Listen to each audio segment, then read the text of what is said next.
we'll see who will be the first one in tonight.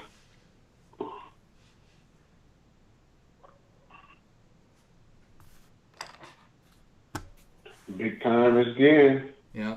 So how you get that? How you do that, big time? You be sitting by the computer, big time. New World Order, okay. Got a little sneak. He always second or third. Mm-hmm. DJ Como. Oh, you done made DJ Como what you call that? Moderator. A moderator, okay. Yeah. DJ Como is always good on the message boards and stuff, so he's. Oh, okay. Mm-hmm. Oh, we got a good turnout so far. They coming on. Oliver Kershaw, haven't seen you in a while. What's up, Oliver? Stoner always. Rolex Enterprise. 448 Yo, how you feeling, brother? Hope you're feeling better, man. Yeah. Russia in the house. BG.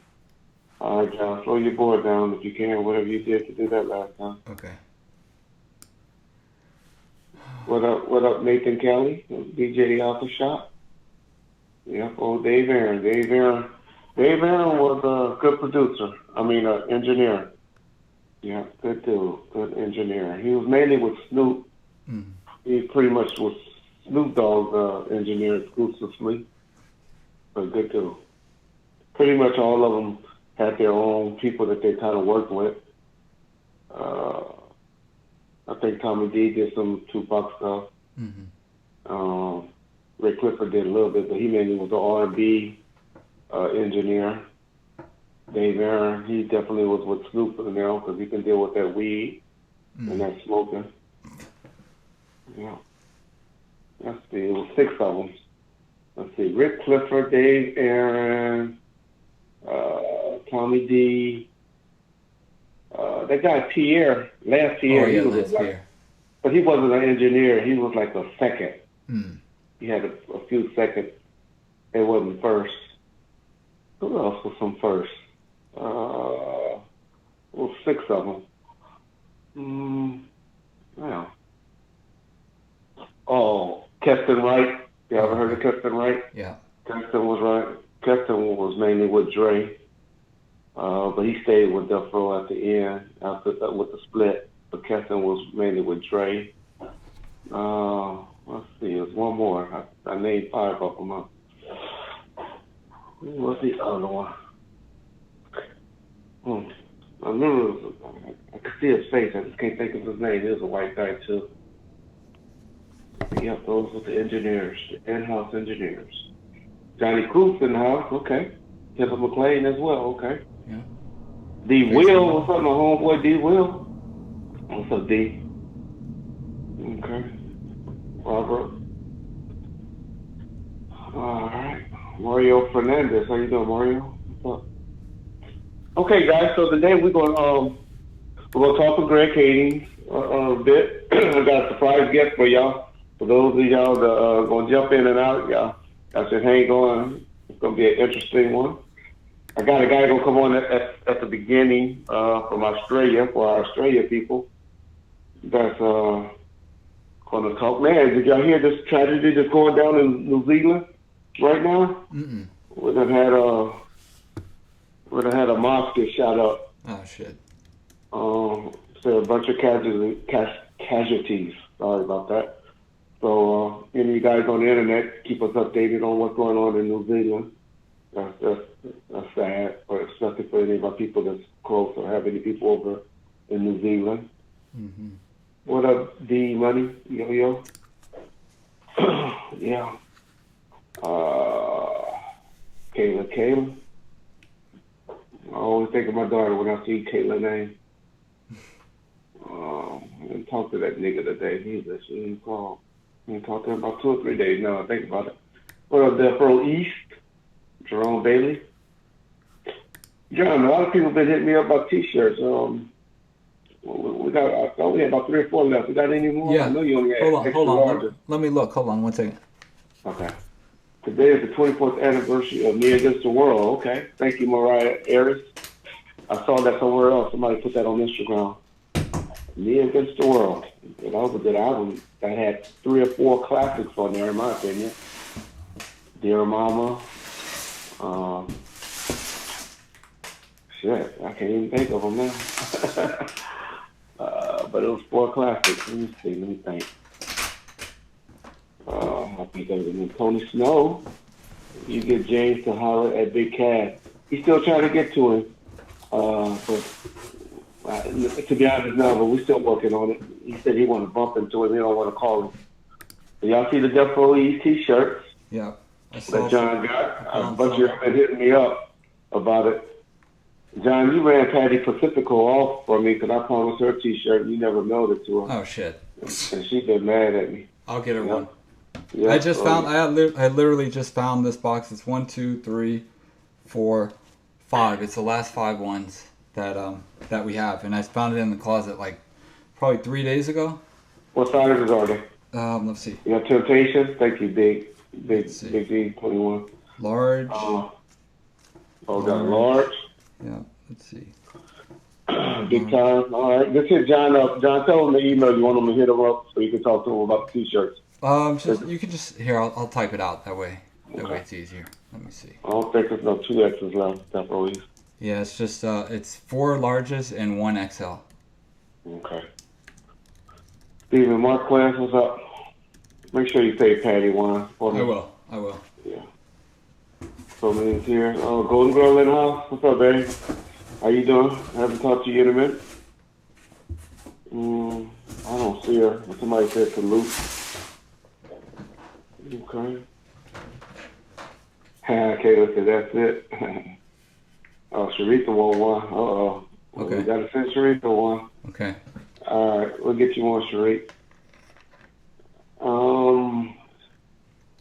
Shamu. What's up, Shamu 210? What up, Shams? All right. So, anyway, let me tell you what the story is about, what we're going to do about my boy from Australia. I'm going to text him now on the call. He going to call, and he said he got a lot of people to be listening over there, and he's just going to, oh, man, I'm deleted his phone number. Oh, well, here, call. Can y'all see me good? Because I know I'm in the dark, and I don't know if I need to turn the light on. I'm good now? Yeah, it's a little dark, but it's fine. It's fine. So does this make it better? I mean, if it doesn't kill the eyes. Okay. Nah, that's a spotlight. Okay, that's better. All right. Well, I'll turn the light on inside if I need to. But anyway, so let's go be a picture night. John's gonna work hard tonight. Okay. We're gonna do a lot of pictures tonight. And we're gonna just show some things, and John, we're gonna put up some pictures, and we ain't gonna be too long, and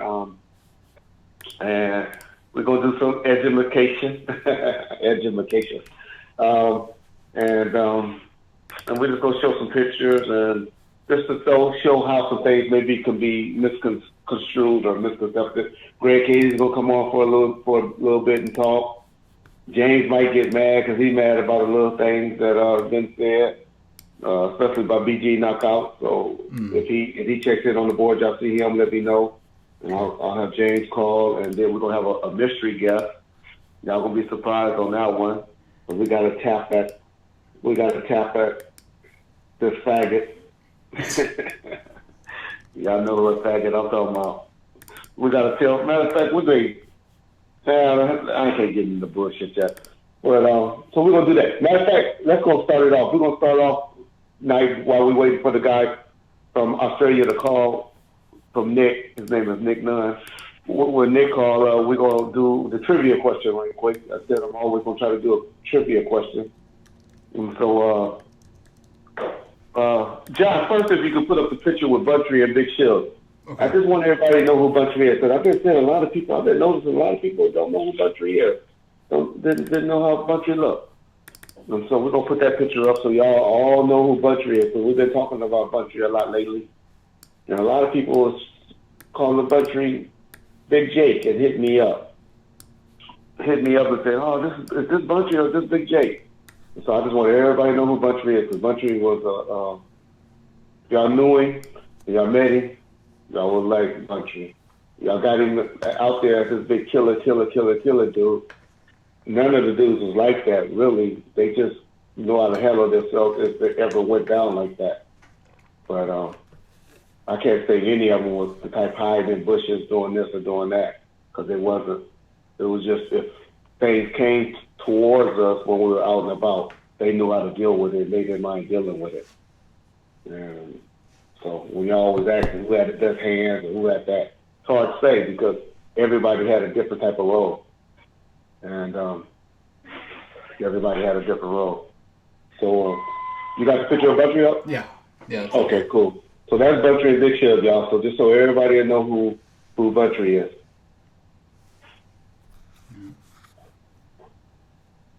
Yeah. Yeah, Buttrey was eventually in charge of the homeboys. He was the closest one to Shug. And if you ask them, they wouldn't call Buttrey the leader. But Buttrey was making the most. He had the nicest car. It was always me and him, definitely on the trips. You would always know that Reggie. If you was Norris or Roy at the office, and you had to make some flights, you would know Reggie and Buttrey were the two that's going, and then Roy or Norris would try to get hold of Shug and be like, "Who else going on the trip with you?" But you knew Buttrey and myself was usually one of the ones always on the trip. Okay, so that's Buttrey. But anyway, I just wanted to show that picture because I knew a lot of y'all didn't know who Buttrey was, and I just wanted y'all to see a picture of Bunch. Okay, now, you know what? I'll put up another picture. This dude is quasi, maybe be a hero. I don't know. He's not a hero, but just so y'all know, this is the guy who killed Baby Lane. This guy right here is the one who killed Baby Lane. He's one of the Stone brothers. I forget which one it is. I don't know which Stone brother it is. But this is the picture. This is the guy that definitely was the shooter. I don't know if it was Jerry Sloan, or I forget. I have to call Brendan or my dad to find out who was the one that died and who was the one that was in the shootout. But he's definitely the one that's the credit for doing the shooting. And I'm not for sure if he's dead or if he's still alive. But I think he's dead. But anyway, this is the picture of the Sloan brother that killed Baby Lane. So, yeah, that's who that guy is. So I'm just trying to show y'all people. So Michael is still alive. Michael Stone is still alive. Okay. So I'm just showing y'all. But this is the guy who's definitely credit. Hey, they got this new law going on in California right now. So Michael DeRoe may be getting out, or at least getting his sentence. Well, I don't know if y'all know. Yesterday, the governor, anybody's on death row that y'all know, he stopped with death row. There won't be any more executions. At least while he's a governor of California, in the state of California, that just happened yesterday. But they got this new thing going out in California now, where all these guys that was in the felony murder rule, y'all can look it up. Where, like, say if me and John would have did a robbery, and I got killed. And John was still alive, but he got arrested for it. John usually would go to jail and be in jail for murder for me, because me and him did this felony together. It's called the felony murder rule. Well, they got something now where it's a new law where they striking that out. They're taking that out. And all these guys that's in jail now are putting in this petition, and they getting out. They're getting out on these life sentences because of that now. I forget the name of it, but that's what's going on now in the system. And that's how Michael DeRoe went to jail on the felony murder rule, because him and Baby Lane and Orlando were together when they went and, did that self-defense shooting or whatever. But anyway, it was when he was, they was committing a crime together. It's the main reason that he got convicted for murder. Okay. For being with Baby Lane. And I wouldn't be surprised if him and his attorney or his jailhouse attorney is Zion. That boy Zion Williams, y'all. He's gonna be a monster. For Duke. But anyway, they got that new law that's coming out where a lot of people are getting out on that now. So don't be surprised with Michael DeRoe. Y'all be hearing about Michael DeRoe getting out anytime soon. And a lot of guys in California getting out because of that new law that just took in place. Somebody asked about now. Well, I'm not reading the board, so if y'all,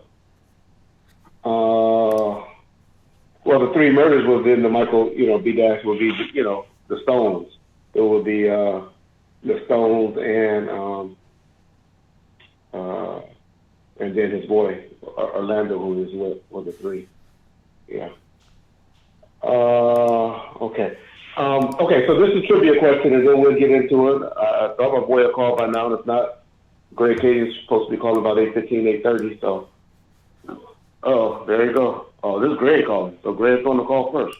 Okay. Well, I did tell him 8:15. Okay. Hold on. All right.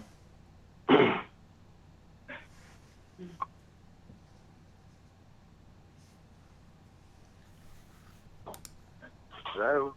Hey, can you hear me, Greg? I can, but first, hold on. Yeah, you good? I'm good, baby. Good to hear you. I already merged you in because I was online. I thought our boy Nick was going to call at 8, but he hadn't called yet, so I don't know if he's still asleep over there or what. So we're going to just deal with you, and then when he calls, he calls. And then we'll advertise what you're doing over there.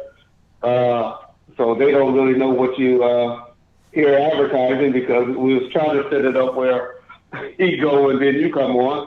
But you know me, we already got a plan for you anyway. Okay. All right. I sent you some pictures. I sent you some pictures in Facebook Messenger.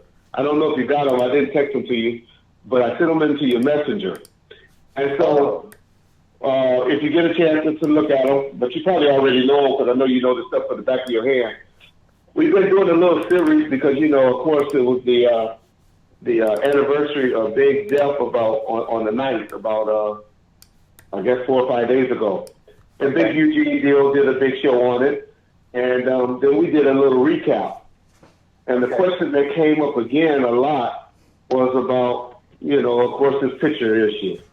And so we found 2 pictures, and I know you and I have talked about it, but, we get so many people that's jumping in and jumping off, jumping in and jumping, on it. So we just wanted to talk about it one last time, where John about to put up the 2 pictures. Well, first he's going to put up, and this is what I think it is, and I should have called you. I meant to text you to tell you to look at the picture so you know what I'm talking about.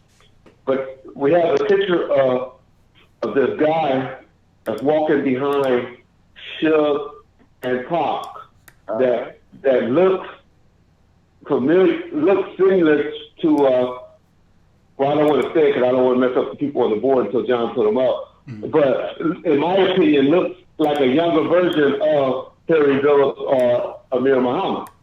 Okay. And then we have the picture of Amir Muhammad. I guess side by side that John put it up. Yeah. And so I want to ask you, number one, is that the picture of Amir Muhammad that y'all showed to Eugene Deal, or is it an altogether separate guy? Because that's something I never been cleared on. Yeah, I think this is the picture. I think this is the picture that Eugene saw. Okay. One of the Mary Phillips there. Okay. But okay. Dude, all you have to do is look at their faces. They're not. They don't even look the same. Brad, this is what I'm trying to show, and I'm just trying to put, this to try to say, well, hey, maybe this is the guy because he's a Muslim with a bow tie on, and he was. I know this picture was taken at the Soul Train Music Awards, but as you know, this was like 3 or 4 months ahead. This was taken in March with Tupac and Suge and this guy walking behind him that was in a bow tie and a Muslim. Now, you look at him at a glance, I would look at him and thought he was a younger version of a Harry Phillips. I'll be honest. And I always say... Serious? They don't look alike, Reggie. They don't look alike to you? Okay, I'm just trying... Their noses aren't even close. Okay, we're looking at it, analyzing it. I'm saying looking at it at just look at, if you just look at somebody that don't mean nothing in your life, you just take a look at them at a glance. Go ahead. You could say that about 1,000, 20 to 30-year-old black guys. You could say, look at them at a glance. Oh, they look a little bit alike, but you take the time to look, and they don't look alike at all. Oh, I agree. I agree. Once you look at them and take the time to look at them, I agree. I'm just saying maybe, and my point was, maybe this is the person that Eugene saw that night. that's trying to really say is Harry Phillips. Maybe, maybe. Because I know how the movers be hanging around and be working, how Shaheed. That's all I was trying to do. I just saw those pictures and I was like, the main question I wanted to ask you pretty much was that the picture that was shown to Eugene? Because I wasn't for sure if that was the picture or not. Yeah, I think the second picture you sent me, that's Harry Phillips' driver's license photo. So okay. I do believe that is the photograph that was shown to Eugene. Yes. Okay. Okay, and so my point to that is all I was just trying to say that if that was the picture, which you just confirmed, that you pretty much, then I could see. I'm just thinking that maybe that's the guy that Eugene saw that made him think. Because most people don't know that this picture had been out in the time before y'all even showed it to Eugene. See, that point don't get. Go ahead. Let me tell you something, Reggie. Okay. All right. If you take Vernon Holmes, Shahid Bahamas, if you take his driver's license photograph, he looks more like those composites than anybody. And I'm not saying it's him. I'm not all saying that. I'm just saying that we know he was there that night. He was a person who had kind of run interference for Suge before, and he looks more like the composites than anybody. And again, you say Shaheed? Did you say Shaheed? Absolutely, yeah. Yeah. I had a picture of Shaheed. Somebody had showed me a picture and got me a picture of Shaheed, and I wanted to put it up. And you're right, Shaheed looks like that as well. You're right. I always threw out the name Shaheed. That was a mistake until I saw that picture. Then I said, hey, this might be the guy that they're talking about. Right, but even with that being said, Eugene Fields sees a guy. I think it's probably Shaheed, whatever.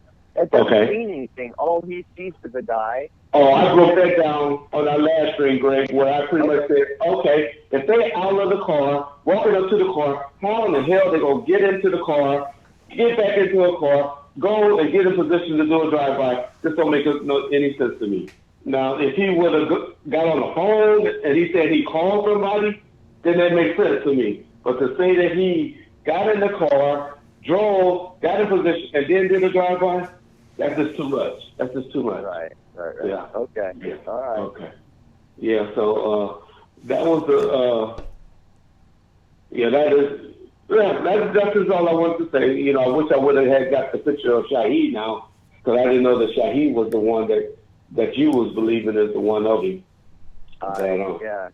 Okay. So, yeah, I don't know. But yeah. Okay. We knew that the Nation of Islam was running security, having security over the Sultan, at the Source Awards the night before. The Vibe. I'm sorry, the Vibe. Yeah. And, we were they inside and outside or just outside security? And then we know that they're running, they're doing hotel security at the different locations. So they're around.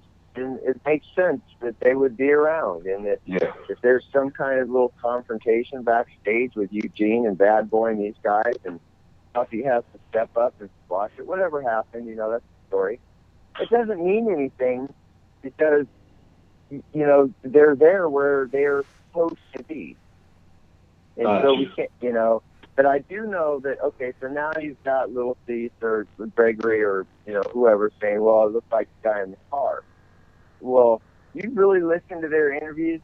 Those guys, man, they've seen a gun, they heard shooting, and their shit went to the ground as fast as possible.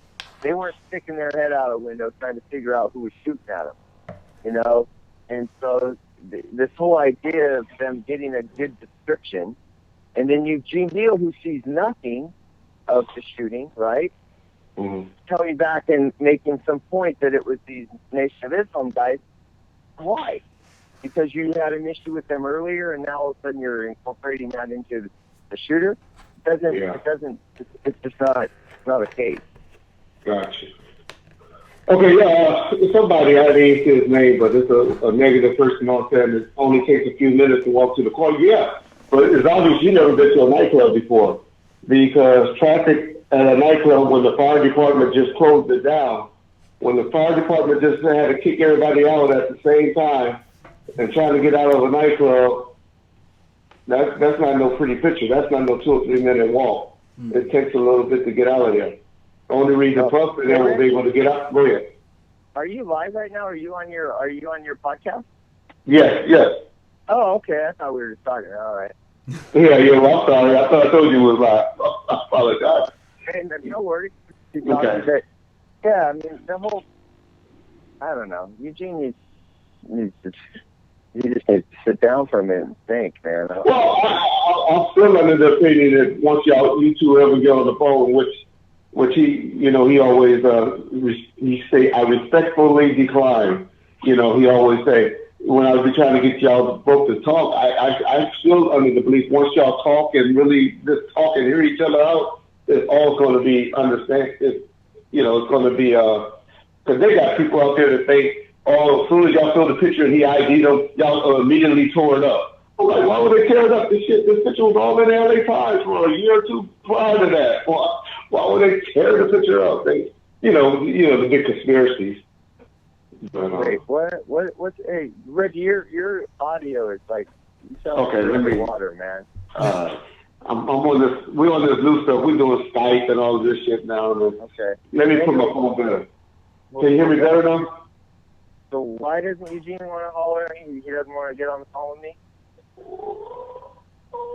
Well, I ain't gonna tell you on air why you say that, but I'm just saying I'm under the belief that you and him will get together and y'all would get it worked out. Because my opinion is that it's just a big misunderstanding about the picture stuff.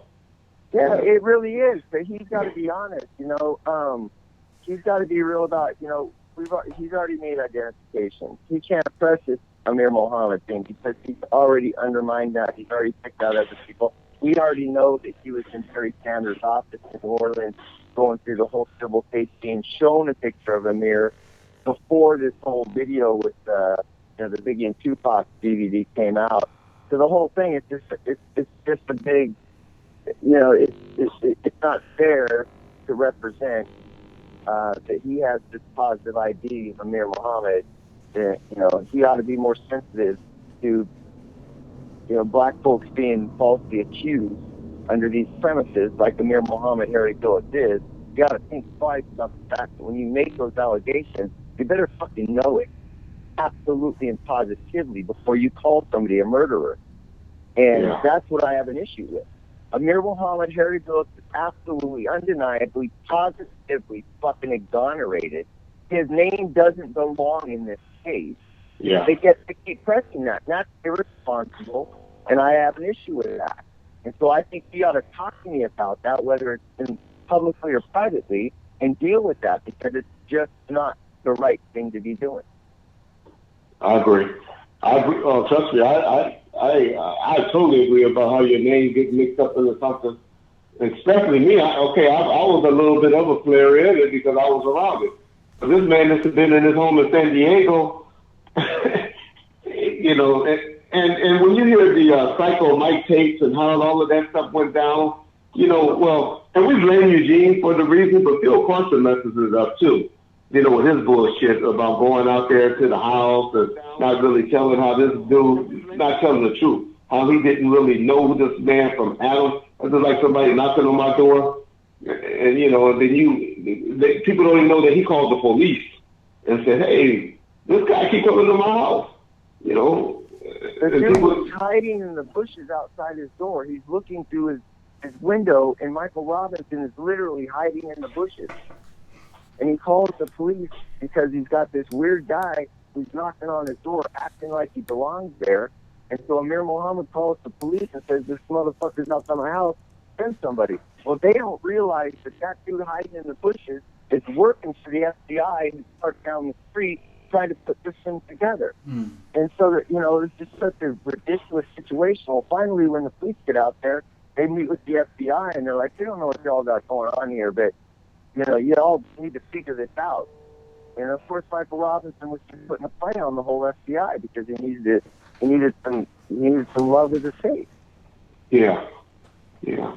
Well, see, that's why I need you on to clear, this stuff up, because everybody thinks, just because you got the name FBI with you, that this guy Phil Carson, that's this great FBI agent that just, that had all this information, but they don't realize, okay, if he was that good, why all the people above him are not believing that? Where did the conspiracy stop? Listen, Phil Carson's superiors had to tell him to step back because they saw him going down the Russell Pool Road. And this is when the whole lawsuit was already in play. And they said, no, you need to just step back and distance yourself, because until we have evidence, we're not going to run with a theory. We're not going to put that theory out there that can't be defended. And as things unfolded and they realized that the theory was based on a bunch of lies, nobody wants to deal with the ramifications of doing that. But, Phil Carson had to be kind of, the reins had to be pulled on him the same way they needed to be pulled on Russell Poole, because they were running with a theory that didn't be supported. Gotcha. And that's all that happened. And, and now the guy's out here, I don't know what he's up to, but I understand he's trying to press this issue. Well, bring that shit on now. Put me on the phone with him. Bring Phil Carson to a public debate, and let's put our evidence on the table and see what happens. He's going to look like Michael Carlin. Oh, speaking of Michael Carlin. This idiot came out in the last 3 or 4 days saying that, number one, that, what's the boy's name? That Maca Perez was identified or picked out as being at the Peterson the Peterson Museum the day before, the day of, and Perez was in the crime scene on duty, kicking shell casings. Yeah. See, and this is where they lose their mind. There was another officer. If you look at the crime scene logs, we have another officer. At LAPD, we have 10,000 people, and there happened to be another officer, a uniformed officer, assigned to Wilshire Division, who was supposed to be there, whose last name was Perez. And so all of a sudden, they look at a crime scene log and go, look, there's Perez right there. It's like, no, that's not. Look at his serial number. Look at his partner. Do a little due diligence and figure out that that's not Ray Perez. But that's what they try to do. They try to take whatever little ingredients they can find to support their theory, not giving a shit whether it's true or not, and not doing any good investigative police work to see whether or not, this Perez is that Perez, and they end up with, this is what they end up with. It's ridiculous. Ray Perez was not at that crime scene. David Mack was not at that crime scene. David Mack, Ray Perez had nothing to do with any of this, unless you want to believe a bunch of lying informants from jail who all recanted their stories. Exactly. And I swear, if you just listen to the audio with the Psycho Mike, that once I heard that, you see how that name Amir came up and how he just hearing the voice of him, saying that right there told me, oh, okay. Okay. That makes you feel so bad for Amir Muhammad that his name got brought up that way just because he went to visit one of his college friends while he was in jail, while he was in prison.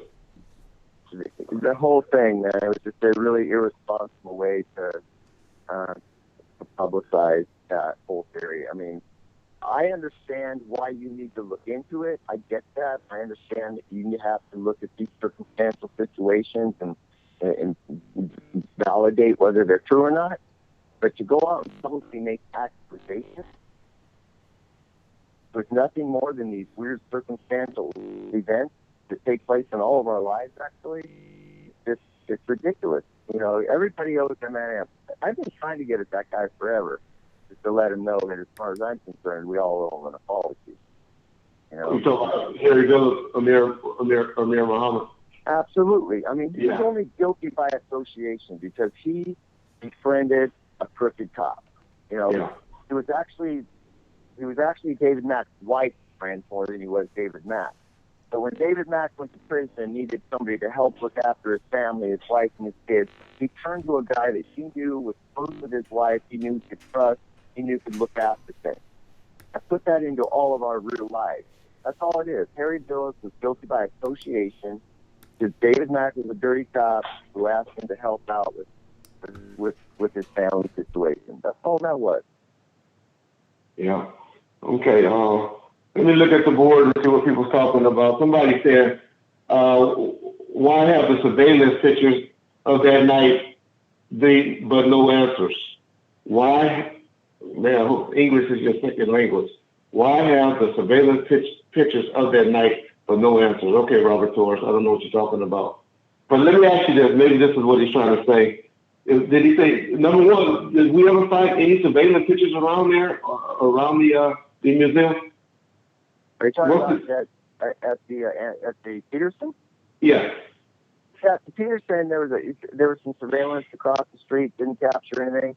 I mean, unfortunately, the best surveillance video that we had was from the group of people from Houston that were in the van across the street.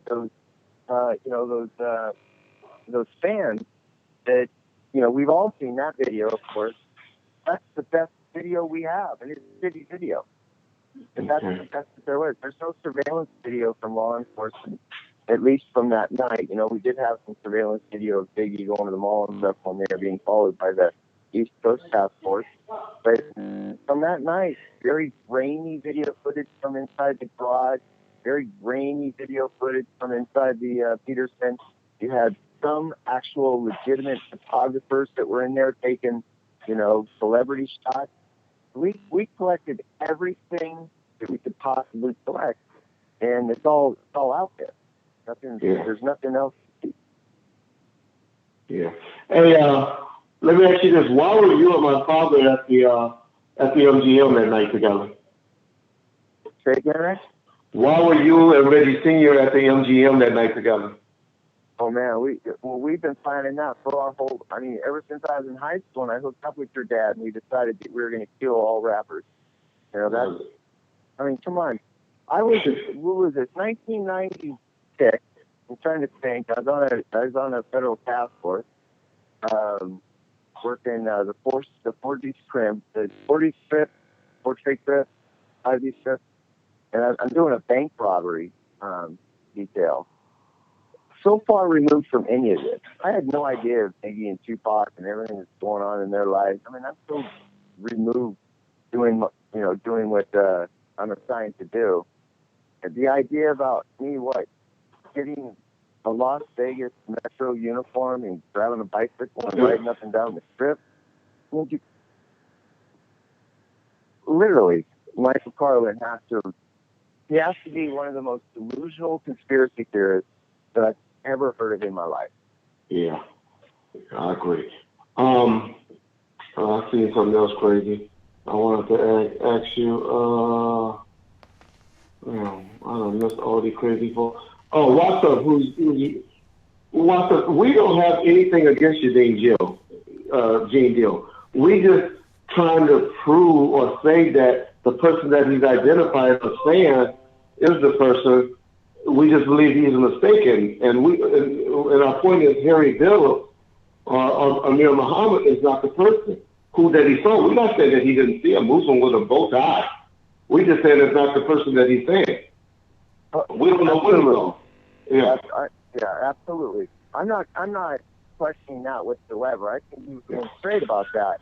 But I think what happened was, hold on, we got some police rolling by here. What I think happened was he allowed himself to kind of be convinced, because a newspaper article comes out throwing shade on Amir Muhammad. All of a sudden he's in this attorney's office being questioned about it. All these things that happened, and he allowed himself compromise his own integrity. That's what I'm saying. I don't think he's being completely honest. I don't think he can sit there and say, this man right here is the man I saw, because it wasn't. I absolutely positively know that. That wasn't the guy. And I don't think he's being dishonest.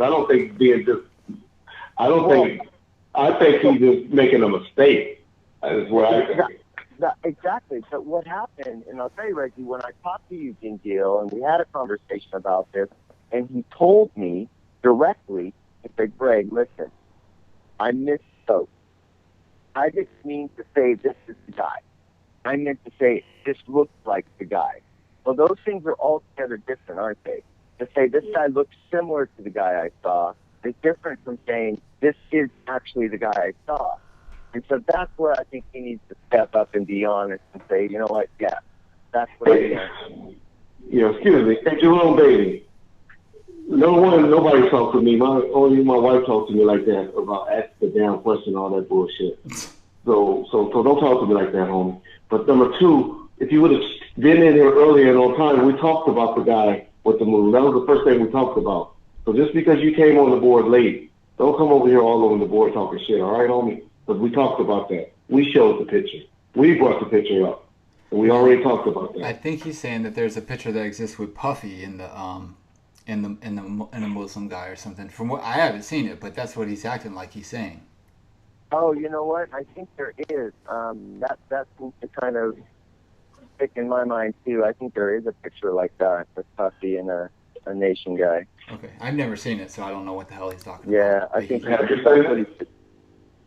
Yeah. No, he's just saying ask Greg about the picture with Puffy and the Muslim guy. That's what I'm asking, have you saw that, Greg? I think I have. I'm trying to pull it up right now, but I think I do know what he's talking about. But this is what I understand was took place is that there's an East Coast component. Hey, get Jerome Blaley out here, then he can take his bitch ass home. I'm not here for the bullshit. All right. Just block him. I don't even want to see this shit no more. He's gone. Tell him to go over there with Jamie. All right. Or Michael calling him now. Yeah. Or Jamie. I don't give a fuck. He's just out of here. Yeah. Sorry, Greg. Go Go ahead. I think that there is a photograph that may have an individual dressed in what appears to be Nation of Islam clothing. Okay. I think I've actually seen that picture, but I'm not sure what the question is other than, listen, there was Nation of Islam guys on the East Coast. We know those guys were protecting Pac, right? When he got out of the hospital after he'd been in that quad incident. And then you had the West Coast component. And those are different components, and just like anything else, you've got sects. You got, Shaheed Muhammad was running the NOI out here, right?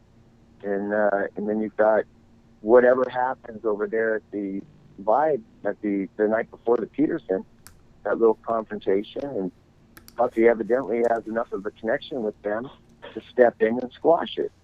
So it's not suspicious or unnatural for these guys to be around. They were doing security at the hotels where Biggie was staying.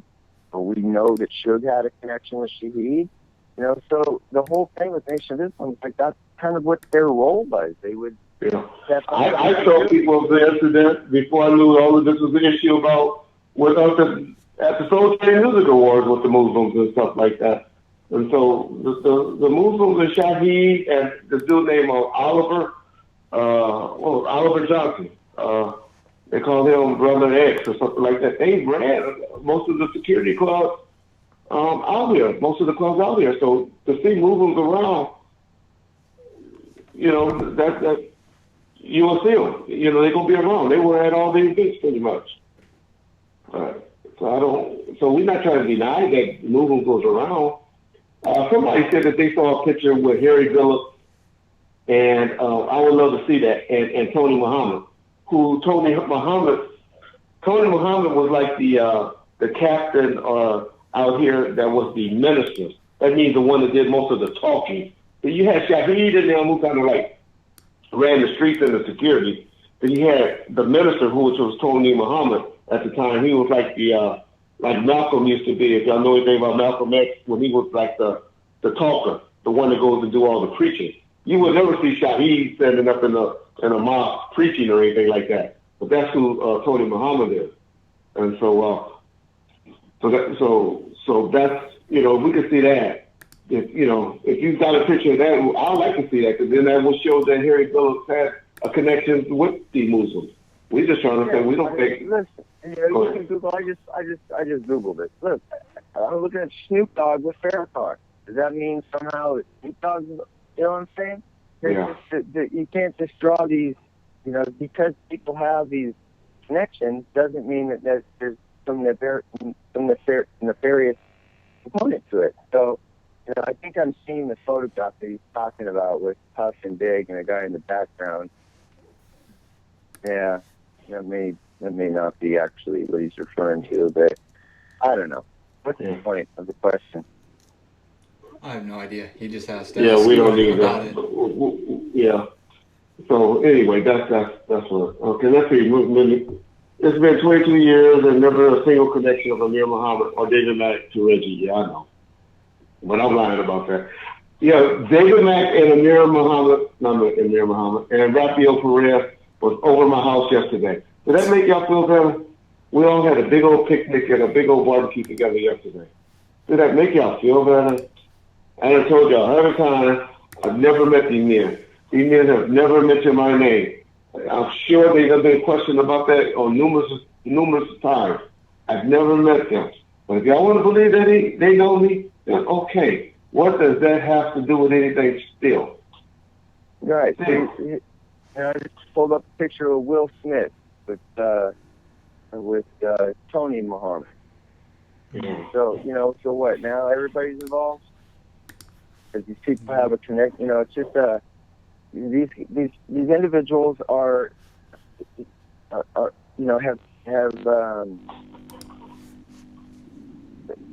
not aligned themselves. That wouldn't be the right word. But there's an association, between the celebrity component and certain individuals in the Nation of Islam. It's just whatever it is, Yeah. Young Dance 83, no, I do not believe the Nation of Islam was behind the death. I believe the findings of murder route. I just said it 1,000 times. Y'all call me dry snitching. Y'all say I'm snitching on Suge. Y'all say I'm doing all of that. Trust me, if I want to Suge Knight in jail behind this incident, Suge Knight will be in jail behind this incident. All right. Because that's because the person that was talking to him or something like that, I would not have been begging her. Yeah, anyway, yeah. Y'all just don't know. Yeah, exactly. I get riled up. I do. We have this problem. This is this ongoing kind of conspiracy theory is problematic because guys like Eugene Deal aren't stepping up and clarifying the truth. Eugene Deal needs to step up and say, I made a mistake, because that man is innocent, because he is innocent. And Eugene Deal needs to be sensitive to that. And so I'm going to continue to call him out until he does the right thing. And Greg, and I know I seem like I'd be defending him on this. I just really believe that once y'all talk and y'all get the pictures and all of that, y'all will get this worked out, because I really believe that, especially if he said what he said to you, that person looked like it. I just think he's messing up on the timeline, because how can that guy get in the car that quick to go do the shooting? How do he expect, if this guy walked up to him as they were getting in the car, like he said, how did he get in the car, jump in the car, drive, get into the position to do a drive-by shooting? Well, okay, so yeah, so logistically, you're right. Like, that in and of itself kind of disproves the idea. So hold that thought. But now you think about this. You've got Eugene Deal being interviewed. He believes he sees this, he does see an individual that. Let me interrupt you right there, because James McDonald keeps telling you what's up. He just wanted to acknowledge and say what's up to you, James. He want to let you know that he's listening and that he got much respect for you. And he's been saying it a couple of times, and I hadn't mentioned it to you. Oh, is that Mob? Yeah, that's James. Yeah. Oh, I'm gonna hit him up. Okay. For sure. Okay. Yeah. Cool. Okay. Yeah. The thing with Eugene is like, listen, he saw what he saw. And we appreciate the fact that, he shared that during his interview and stuff. But then when he's shown a six-pack and he says, look at the dude in number one, this guy right here, he looks like the guy. Well, that was a random photograph that was put into the six-pack I detected. It was just a nobody. There was nobody associated with it. It was just a picture of the filled six-pack. And he says, this looks like the guy. And then years later, he picked out Amir Muhammad after he's meeting with attorneys, after Amir Muhammad's photograph started being in the newspaper, and he's kind of, I'm not going to say being coached, but he's in a situation where he's being encouraged to pick out that photograph because it helps support the lawsuit. Mm. And so he does that. He says, yeah, this is the guy. Well, the problem is that he's already picked out somebody years before, freshly after the murder, who looks nothing like Amir Muhammad. So how can he say this looks like the guy and that is the guy when they don't look anything alike? So you've got this, and this is where I take issue with it, is that you can't do that. You've tainted yourself as a witness. You've disqualified your own credibility. Yeah, a defense attorney would tear that up. But didn't that first you pick out John, and now you say Reggie? What made you change? You picked out John the first time, right? Yeah. That's all the defense attorney will talk about on the thing when they get him. You picked out John, right? Now, why you picked out Reggie the second time? They don't even look alike. One's 300 pounds, the other one's 100 pounds. So now add to what I just described, my conversation with him, where I asked him specifically about that, and he says, Greg, I misspoke. I shouldn't have said this is the guy in reference to Harry Billis, Amir Muhammad. He says, I misspoke. I meant to say that looks like the guy. So now he's even retracted his own confirmation. And so you put all this together and you realize Amir Muhammad's got nothing to do with any of this. And Eugene Deal needs to step up and be responsible for his actions and exonerate an innocent man. Mm-hmm. Yeah. Somebody asked Greg, they said, can Greg explain his comments from the Vlad interview where he said that it was a geographical problem for Vegas to solve the Tupac murder when LA is only a few hours away? I guess they don't understand the jurisdictions and whatnot. So I guess if you could just speak on that for a quick second. Yeah, and that's a really good question. I'm glad they brought it up. So I want to clarify that. So you've got Las Vegas, and there's state jurisdiction and the way that they do their policy and procedures. And then over in Compton, you have T. Brown. You have Terrence Brown, who's kind of like the last standing witness after TCD confessed. Okay. Now, for Las Vegas to run an effective ongoing operation, a narcotics operation, in order to get T. Brown pickled up so that you can flip him the way we did TCD, you've got to use a lot of resources. Mm-hmm. And so they didn't put forth the energy to contact narcotics units in Los Angeles and say, hey, this is a very important, this is a suspect in our murder. Can you put an all-court press on, getting a dope case on him, getting him into custody, figuring out a way to get some leverage on him? They didn't do that, which they should have. Right. Should have taken the time and energy to say, LA, help us. Because they themselves can't do that. It's not like these guys that don't have any police powers in California can't come out here and run a narcotics operation because they don't have any authority here. Right.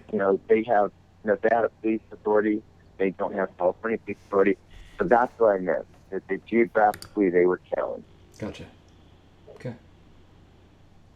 Makes sense. Come on, y'all. Don't think I'm not hating on Eugene Deal. We are just trying to point out facts and things that's going on from the detective that was on the case. Like I say, none of us really know what really happened. We just know what we have opinions. My belief is 98, 99%, maybe 100. I would say 100%. Well, 98, 99. That the facts that Murder Rap discovered is what happened. But it's that 1% chance that didn't. I always say and tell y'all, Gucci could have just came back and took credit for something that he didn't do. I always say y'all, it's that 1 or 2% chance of that. So don't come on and make this a weird that Reggie and Ball first is hating on Gene Deal. We're just telling you what we believe, and we pushing the narrative and the inconsistencies that y'all learn. Gene has never told y'all that he picked out one person and then later on picked out a second person. And so now we have somebody on there that's bringing that point out. Yeah. He has never told y'all that he told Greg, wait a minute, I didn't mean that was the person. It looks like the person. So we have Greg coming on bringing that point out. I wasn't alone. I was on the phone. I was on a three-way with a reporter. There's a guy named Chris Vogel from the LA Weekly who was on that phone call. It's not just me and Eugene. I had another person on that phone call listening, so it's not just me and his word against each other. I got and y'all gotta remember, it ain't like Eugene always hated Greg like he's portraying now. He wasn't always hating. After Greg was a retired cop, he was retired. Wasn't he in your documentary, Greg? Hello? Yeah, right. What? I said, wasn't he in your documentary? Wasn't he in Murder Rock? Was Eugene in Murder Rock? Well, in Murder Rock, we pointed that out. We showed that he had already seen a six-pack, and he had already identified somebody else, and we played a portion of his police interview, his recorded police interview.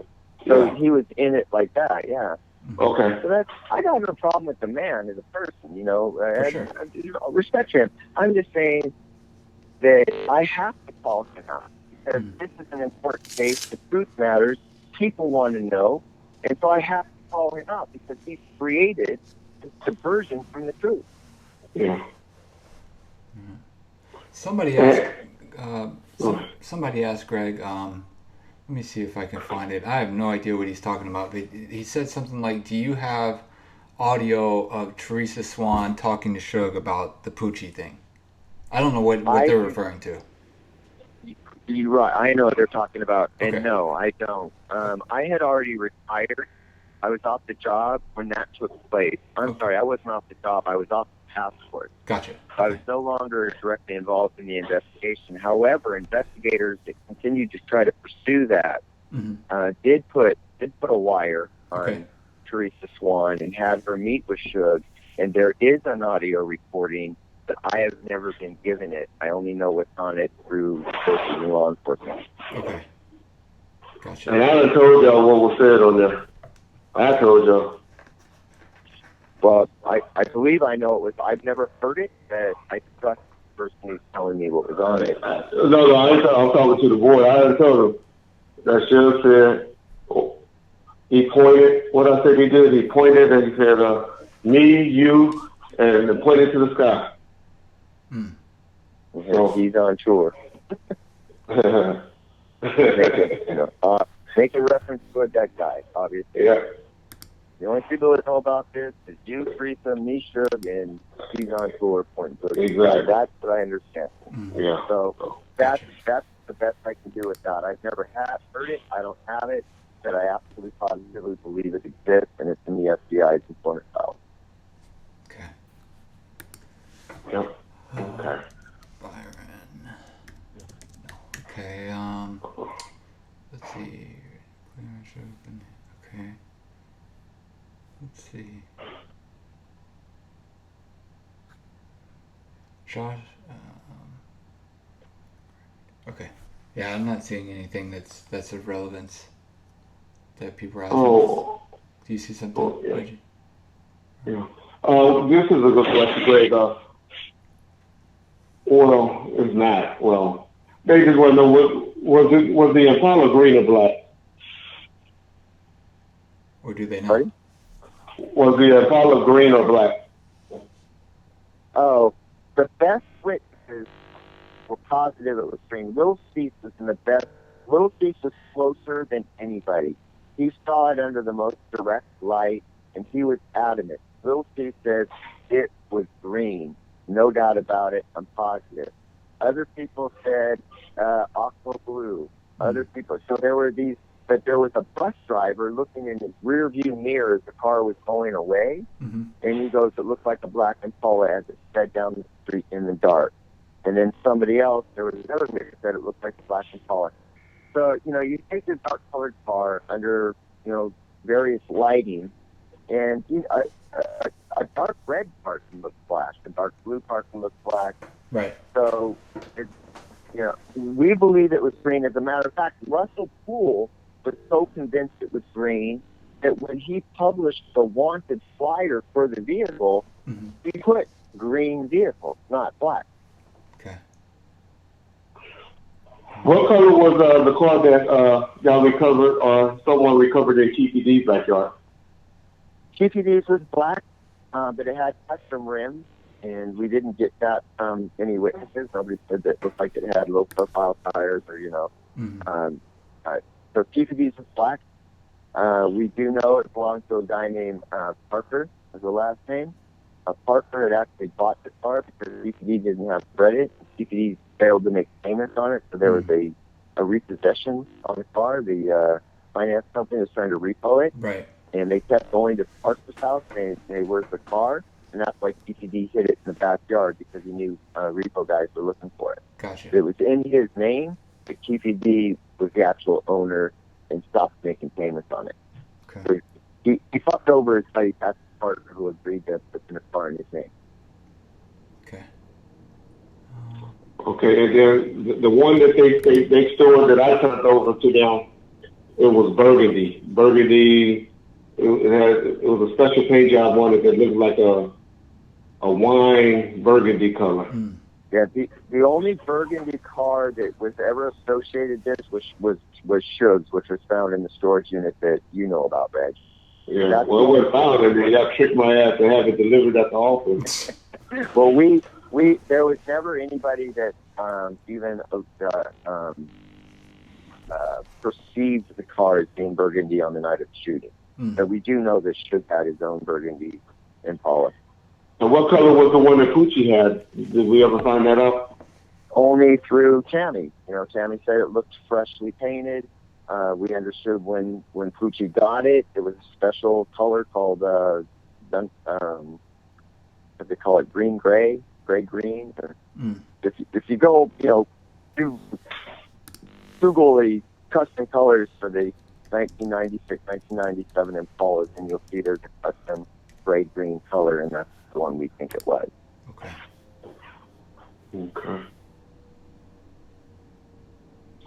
Okay. Any more questions? Let's see. Let me look right quick, see if we got any more good questions for Greg. Because I think like I said, you guys going to believe what those of y'all that's been following this case pretty much have already made up your mind. Mm-hmm. We're just trying to reinforce it, our position, the things that we hear about that people are harping on. And so we just, trying to put it out there. Like I'm a big proponent of nobody really knows. We all have, like I said, I'm 98, 99% of what Greg findings were is what happened. The 1% is just because Poochie could have been lying. Other than that, that's what I believe. And so I know y'all have questions, and y'all been brainwashed, and y'all been told this and this, and y'all think because Greg is this bad guy or something, and Reggie and David Mack and Perez knew each other and all of that. Well, then y'all let that be y'all reason. But come on, what really is the reason that y'all would believe something like that? You got people that's pretty much had reasons, motives, and all of that.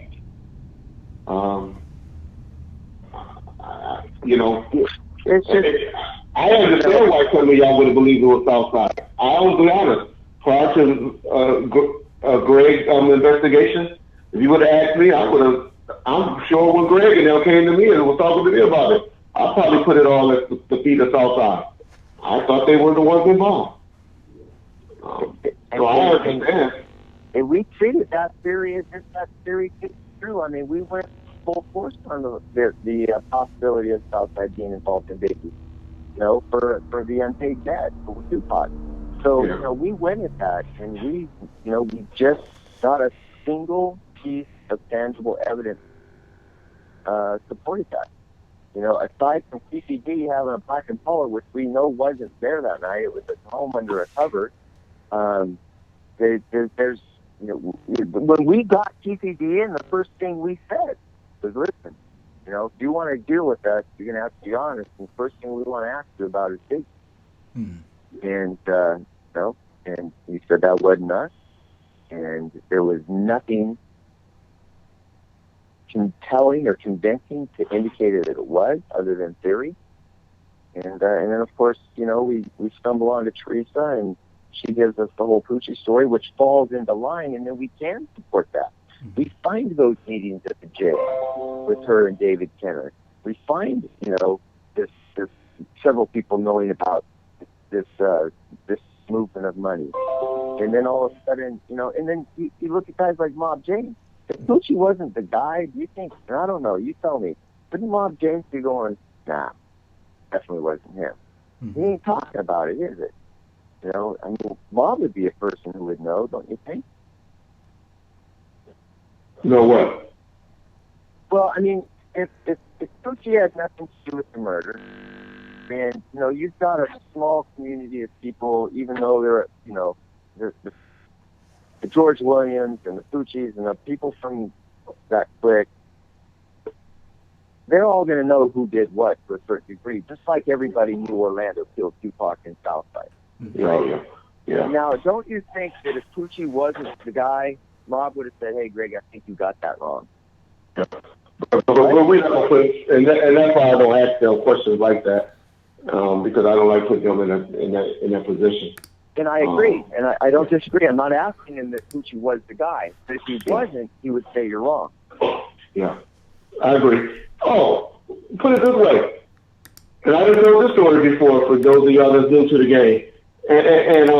And Urban Flavors, I'm not putting you on the phone to ask Greg any questions, but if you got something, type it up, and type it up right quick, and I'll ask you a question since we asking all the wrong questions.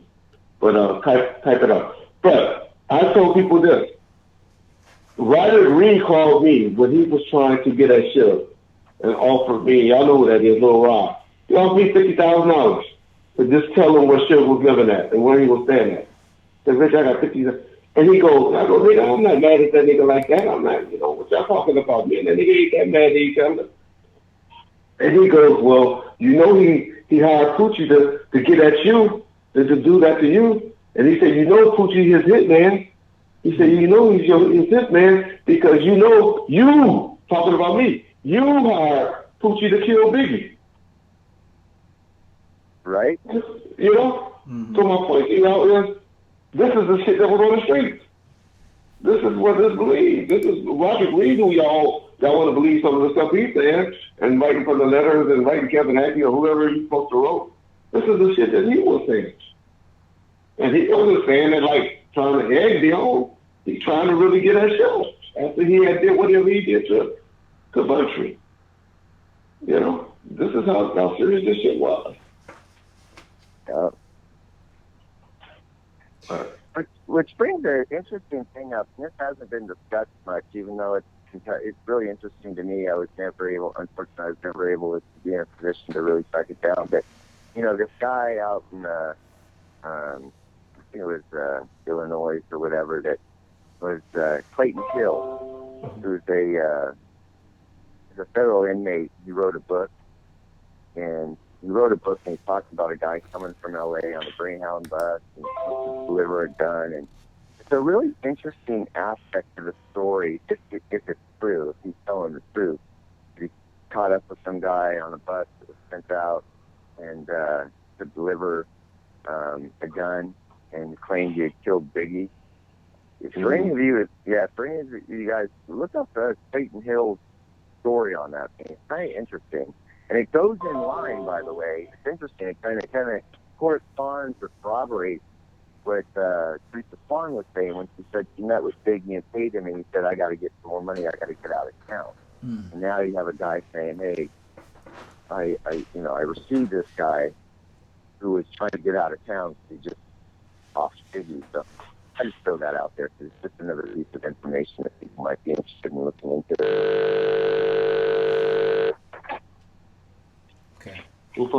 Okay, Greg, let me ask you these 3 questions. If this guy will drive me crazy if I don't. And this is one that I never heard, and I want to get your opinion on. He said, ask him, what about the FBI report that shortly after Biggie's killing, someone called and said David Mack did it? Do you know anything about that? Somebody called and said what? That someone before the David Mack whole theory came up, that someone called into the FBI and said that David Mack did it. Now, No. Okay. Yeah. I know what they're talking about. And that's been twisted. what happened was a fluke came in. It wasn't a fluke to the FBI. It was actually a fluke to LAPD. And it said, you guys need to talk to a guy named Matt. He knows things. And so what happened was that clue then got turned to David Matt. That's not who they were talking about. They were talking about a guy named D-Mac, who's named Darius Rogers. Darius Rogers is a friend of Puffy. And he's a guy out here. Yeah, D-Mac. Okay. Okay. So D-Mac was actually the clue. And they thought, well, if you talk to D-Mac, he knows things that are going on in L.A. with Puffy. You should go talk to him. Well, because it conveniently fit into the foregone, the preconceptions of those who want David Mack to be the guy, they want to take that clue and misinterpret it. Say, oh, look at this clue. It says D-Mac. That must be David Mack. No, it was clearly Darius Rogers because it's written in the clue. So D-Mac Darius Rogers was the one that the tipster was trying to get law enforcement to go talk to. Oh, okay.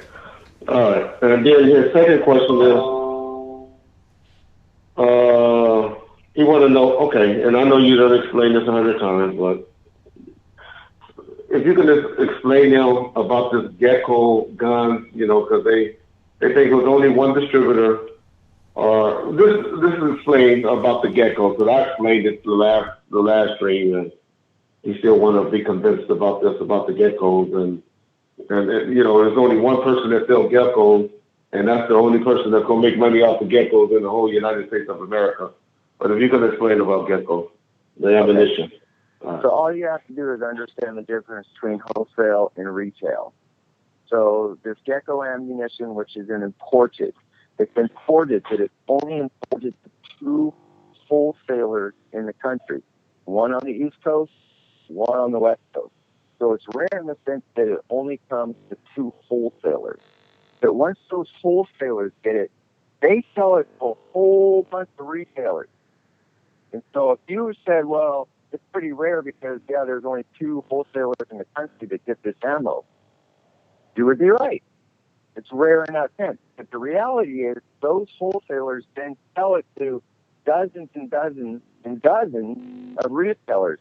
There was 14 different retailers in the LA area that carried that ammo, including Turner's in Los Angeles was the most popular ammo deposit for people to go get ammo in California.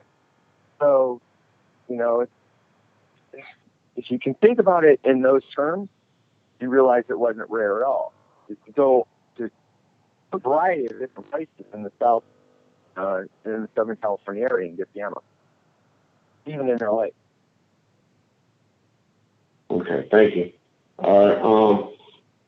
And let me just ask this, because this is what they're going to say, and they don't know that we really don't know. How many shootings that you ever heard of that was done with geckos? Any murders or shootings that was done with geckos? Well, I know that for sure the gecko ammo was recovered during one of the raids at one of the Southside locations. There was also a Wilshire. There was a Wilshire. I don't know.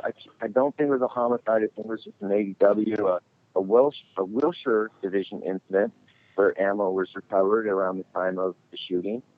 And of course, Biggie was killed in Wilshire division. So it was there. It was.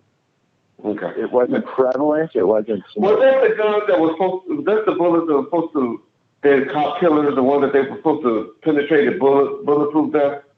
No, it's just gecko's just it's a good high velocity round. It's okay. It's not something that's gonna it's not like a Teflon coated type of round that's gonna penetrate armor or anything like that. It's just a very high velocity, high capacity round that that would hurt you if it hit you. Nothing really special about it. It wasn't that unique. Urban, I know you're going to keep asking questions because you want to prove your point. So, okay, Urban, like you won. Geckos was hard to find. Is that what you want? Okay. Nobody got killed with gecko bullets but Biggie. Biggie is the only person in the history of America that got killed with gecko rounds. You win, bro. Damn. He 14 different gun shops got him, and you want to keep thinking. Okay. Hold on. Let's go back there for a minute, Reg. Before you let's do business with that. Let's say gecko is rare. Let's say it is. Let's say it's one of a kind. What does that prove? What does that mean? I mean, what is the value of proving that? Who cares? Well, because he believed that David Mack is the killer. And so believing that, and David Mack had gecko rounds recovered from his house, that he has to be the shooter. Not that y'all don't know how to cover shell casings that matches the same shell casings that's in a cartridge. You know, they don't know that you can tell if if they were all together, that you can tell that by ballistics. They don't know that part of the game. Hold on. None of that matters, Reggie. You have him find any piece of paper anywhere, any report, any property report, any evidence report that shows that David Mack had gecko ammunition other than Russell's book. Because guess what? There was no gecko ammunition at David Mack's house. Oh. He had 9mm ammo, just like every other cop in Los Angeles, because that's what he carried. There was no gecko ammunition. I have his property report from that search warrant, and there's no gecko ammunition recovered at David Mack's house. Well, you're covering up, Greg Kading. You're covering it up. That's what they say there. Every time we kill one of their theories, we're covering it up. Y'all erased it. You erased it, Greg. People don't live in reality. Hey, do you know where I'm at right now? I heard you in Alabama, right? I'm in Birmingham, Alabama, man. And it is raining so hard. I don't know if I've seen this kind of rain before. All right. Well, I am loving it out here. I'm telling you, there's no traffic. You get up at 6 a.m. and get on the highway, and you can get to where you need to go without. I love it. Yeah. You love it? Okay. Well, we'll go out there and visit Martin Luther King. Isn't he buried out there? Isn't he buried in Birmingham? I don't know. I thought I know it happened in Memphis where it happened, but I don't think they buried him there. Hold on, this is our boy calling now. Let me see if we can merge it. I'm trying to see if we can merge it in so y'all can promote your show. Hold on. Yeah. All right, Reggie. Well, listen. Nick, can you hear? Can y'all hear? Greg, can you hear Nick? Yeah, I can hear him. Greg, can you hear him? Is that Nick on the other line? That's Nick on there. So y'all go ahead and promote what y'all doing, John. Get that stuff up on that Facebook stuff for me that I sent you. I took the music out. This is what Nick is doing in Australia with Greg. I tell you one thing, Kading and Reggie just knocking these clowns out on this live feed, coming with straight facts, no bullshit. Check yourselves out there. Check yourselves. Yeah, well, we appreciate you saying that, Nick, but, you know, we just making up shit and we telling lies and we, you know, for some reason, for some reason we got it against Eugene Deal, and we just want to make him out to be a liar. So that's all we're doing this for. I know. But the thing is, you know, I was going to reach out to you last week, Reg, and just with that idiot Michael Collin that should be locked up in some sort of schizophrenic sort of clinic. But, you know what, man, as long as this goes on and on and on, you're always going to get people coming out with ridiculous bullshit. I've been dealing with it the last 2 weeks with a little bit of stuff with this show, and I just want to be really, really clear for our strange tuners that are listening in. We are bringing this show to certain people in certain platforms of the world based on Greg Kading's facts. This is not a made-up sting that this is what we believe. We're coming with the realness with this sort of stuff, and that's why I'm working for this guy on this project. And you know what? Come July, August down here in Australia, this is the first country to do it, and it's great for certain people to come to our shows. We got a music component, but when Greg and I hit the stage and Greg does this presentation at the end of it with question and answers, these people can do it live in the flesh and actually ask Greg. If they want to ask Greg some bullshit questions, you're going to get some straight facts. If you want to ask some questions that are really, really good and you got some information back there, it'll be a learning curve for a lot of people that think they know a lot about this stuff. They actually don't. Because the feedback we're getting all around the world right now, Reggie, around Unsolved is, oh my God, I can't believe this, and this, because they're starting to watch it on Netflix and certain platforms. Mm-hmm. And that's why me and Greg came up with this little concept. It's not a money-making thing. People keep saying, oh, they're making up, there's no money in this. It's like it's a little bit of money, you know what I mean, to support some certain charities and whatnot. But this is great stuff. And thank you to John and Reggie for supporting it. And keep up the great work, and one love. Appreciate it. Appreciate you, man. You know, appreciate your enthusiasm. Appreciate you taking care of my boys, Greg and James. And I won't keep putting James out there because James gonna be out there with y'all. And even if we get it in the States, once y'all bring it over to the United States. It's Greg. You know, Greg can just cut me off at any second. But yeah, you know, Mob James is a person that we're looking at. But at the end of the day, that's between Greg and Mob and how we're going to work. Oh, I know Greg's been talking that. Yeah. But you know what? This is the thing. You know, you get someone like Mob James.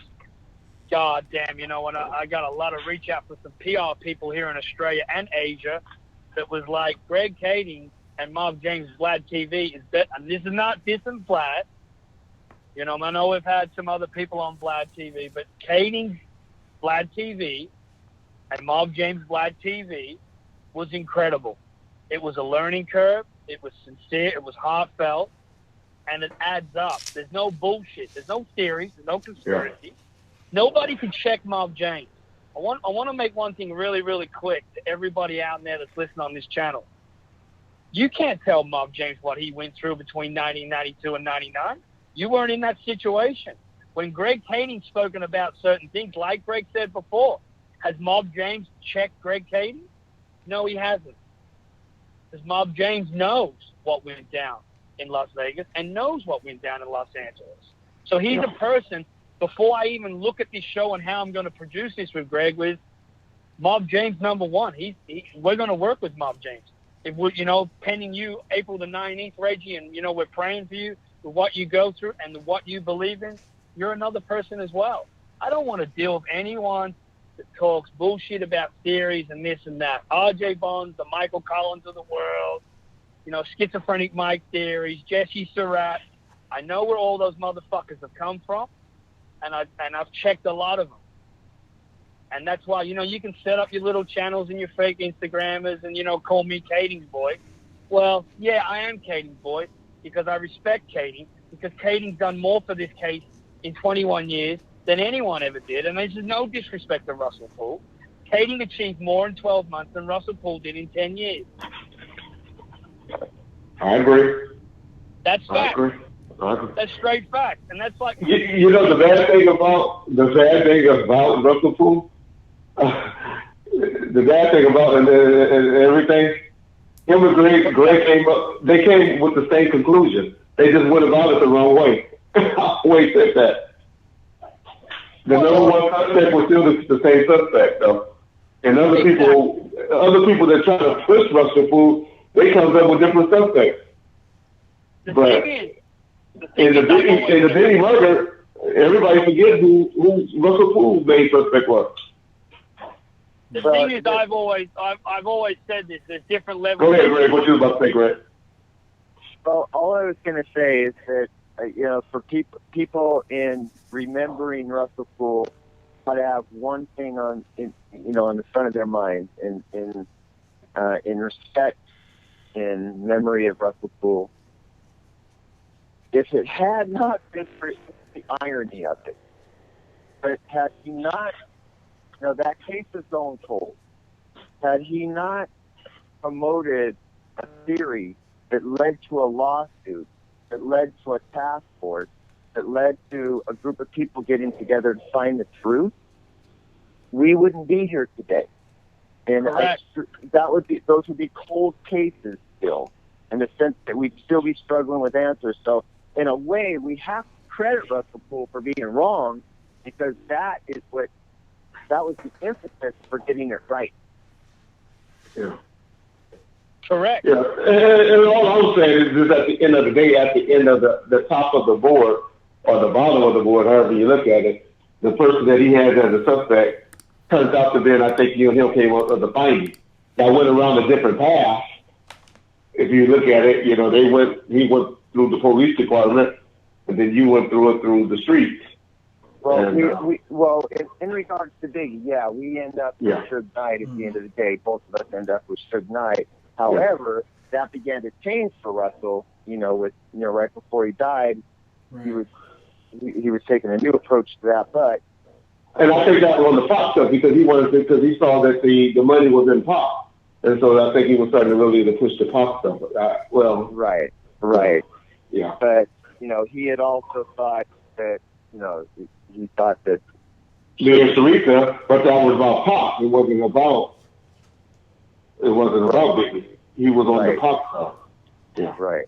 Yeah. But, of course, we all know how ludicrous that theory becomes quickly with the source of that. So, but anyways, thank you, Nick, for those very kind words. And Arthur Niece, you say Pooh was a better cop than Reggie Wright, and now you're a security guard at a Bronco.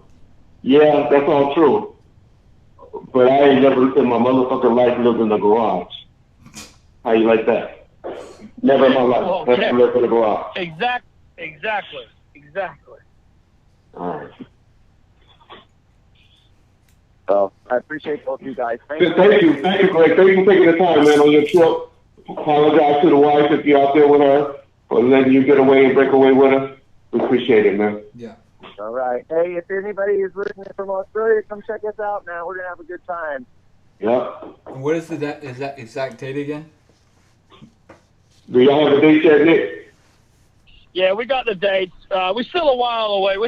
Tickets are selling okay. It's really, really early days. Well, say the date. You're not saying the date. We got the dates. July the 26th in Brisbane, Australia. Okay. July the 27th in Melbourne, Australia. July the 31st in Sydney, Australia. And then we're going to take a little break. Mm-hmm. And then we're going to go over to Perth and reach out to our hip-hop, Tupac and Biggie fans over on our West Coast, which is in Perth, Australia. We're going to hit those guys on August the 9th, which is a Friday night. So tickets now selling on www.oztix.com.au. And also for our Sydney show, you can actually also buy it. Well, you get it on oztix.com, but you can also get it on www.thejuniors.com.au. So for $45 ticket, it's not a lot of money. With like I said last week, Reg, we got told, you should do this in 70. No, it's not about that. $45 is good.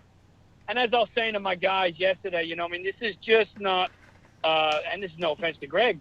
It's Greg's show, but we bring a really strong musical component with this show for a good hour and a half before the show around Tupac and the Notorious B.I.G. and that Death Row era. We got a really, really good DJ for the show. I can't name him yet, but we had a meeting with him yesterday. He's pumped. And then obviously Greg and I are constantly looking at the show to improve it.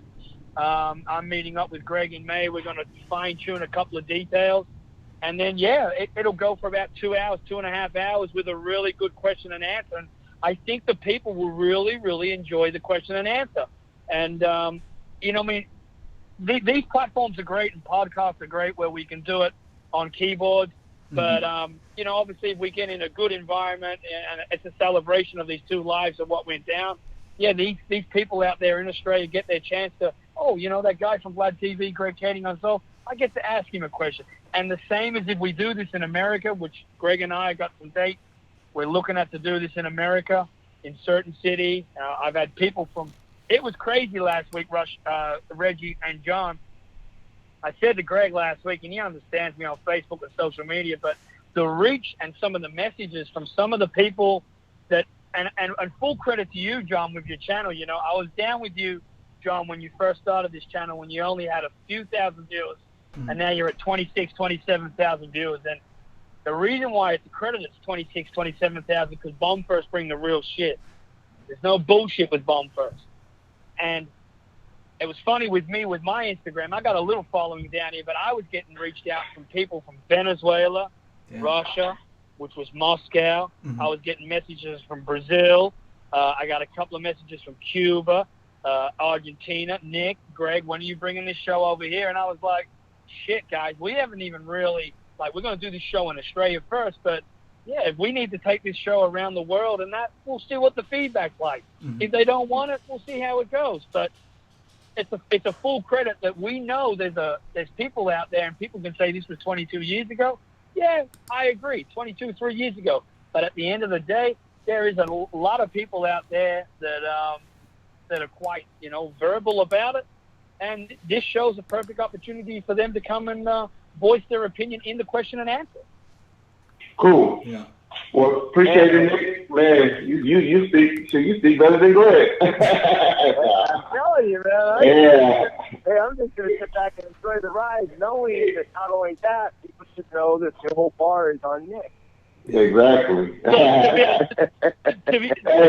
Greg, but you messed it up, man. You messed it up going to Australia in July, man. You need to go there in December. That'd be raining in goddamn July in Australia. You need to go there when it's in the summertime. Their summertime is when it's raining over here. Mm-hmm. I can't figure it all out, man. I understand that this is their winter, but I don't know that July actually has a proper winter. I'm sorry, that Australia even has a proper winter. Oh, okay. I just gotta watch Greg Kading humping in the surf with me. You gotta watch them sharks out here. You know what I mean?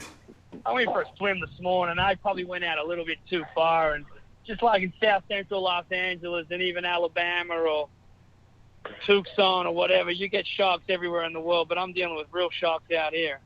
Hey, how close are you to New Zealand? We're a 2-hour flight, so I got some really good feedback around New Zealand for the New Zealand. There's probably a couple of guys, John, tuning in. It's only a 2-hour flight, Reggie. Well, right before I came on, and I think it was New Zealand, I'm not too sure. Did I say New Zealand earlier, Big John? Oh, John Lee. Well, anyway, something happened when some people got killed in a shooting, one of those, terrorist attacks in a mosque or something like that. So I was just wondering if that was close. Is that big news out there?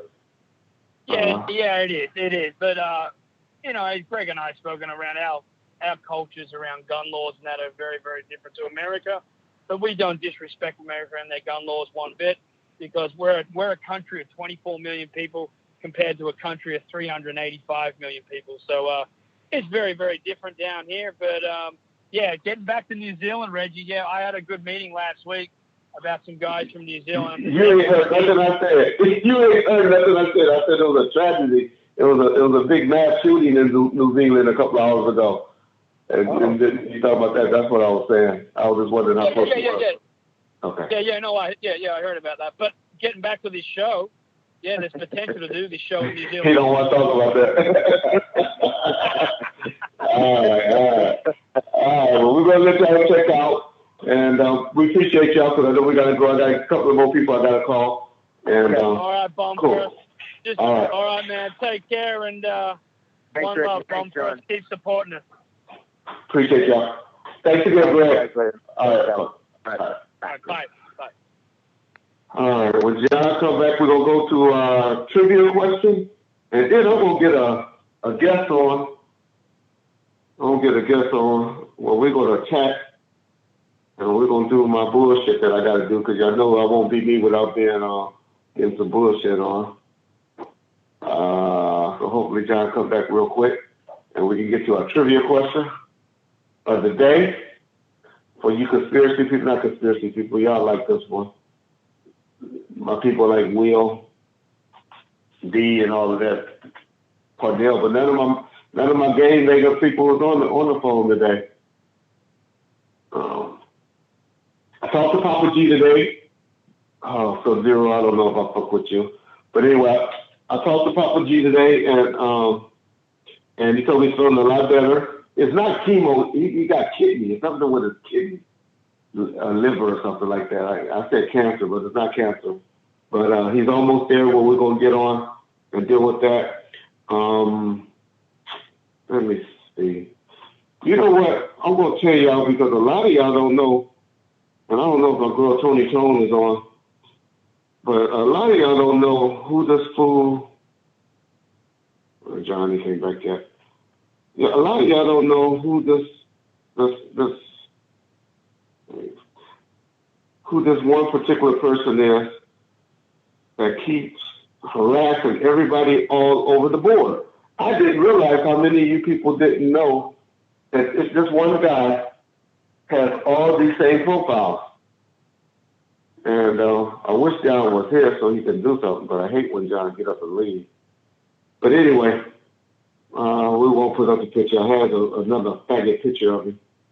But I just want to tell y'all some names, just so y'all know when this person is talking to y'all, talking shit to y'all, and talking to himself a lot of the time, especially on his own page, who he is. So these are all the names that the road killer is. The road killer 3 Shiv Knight. He's the road killer, fuck Shiv Knight, but he's off of that now because he's liking Shiv right now. He's Picture Plenty Pussy. He's Tupac Info. He's Alex Lyndhurst. Alex Leohound. He's Martin Taylor. I didn't know that, y'all. That was a good one. And he stick me in, but he's Martin Taylor. He's Rona Barrett. Claire. Jimmy Wah Shiny Suit. Real Life. He got Tony Cole's identity now. He got James McDonald's identity. No, not James McDonald. George Will's identity now. He's Reggie Wright, a.k.a. Pork Butt. Cam Donahoe. And then Ronald McDonald. Okay. And he got some new ones he made up today because me and him was going at it. But I just want y'all to know this is all that person with this crazy, really a mental, he's really mentally ill. Schizophrenia. This is all the people that he is. And there's a few more. I just don't even feel like going through his page looking at it. So anyway, so this when y'all communicating with this dude and all of that, just know that's him. Shows Reggie ducking on some big, yeah, all right. Probably you, whoever you are too. Probably you too. All right, John, so let's get to the trivia question, then we're going to go to my other mystery caller that I'm going to call. Okay. Put up my trivia question picture. It's up. I want y'all to tell me who are those people in that show. These are people that we're not fans of or anything, but people we talk about a lot. And so y'all need to know who they are. Let me pull the picture up because I can't see it. Let me pull the picture up so I can tell y'all who got it right. But I want y'all to tell me who are the people in this picture. And like I said, these are people that we talk about. Yep. Huh? 6 people. There's 6 people that we talk about that's in this picture. They all are Southside Compton Crips, and we talk about them a lot.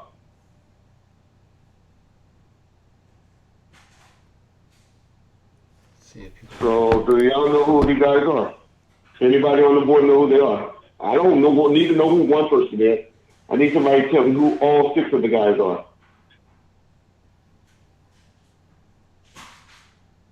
Corey, G.C., T. Brown. Thank you, Ron 6160C. Yeah. Thanks for the donation for John. Okay, 1, 2, 3. Who's that? Definitely, you got 1, 2, 3, 4, 5. You got 5 of them. Yeah. But you off by 1. You off by 1, definitely.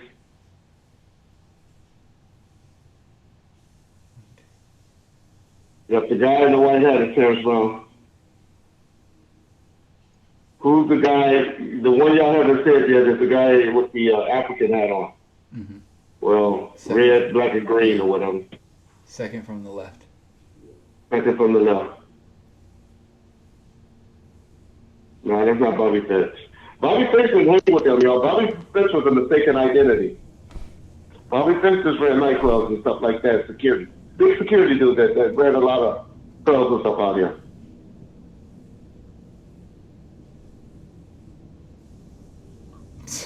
So I said Dave Chappelle. Okay. All right, well, we're going to get away from it, but y'all don't know what it is. That's Kiki D's brother, Kevin Davis. It's Kevin Davis that's in there. Somebody named him. Let's see who it was. Somebody named him.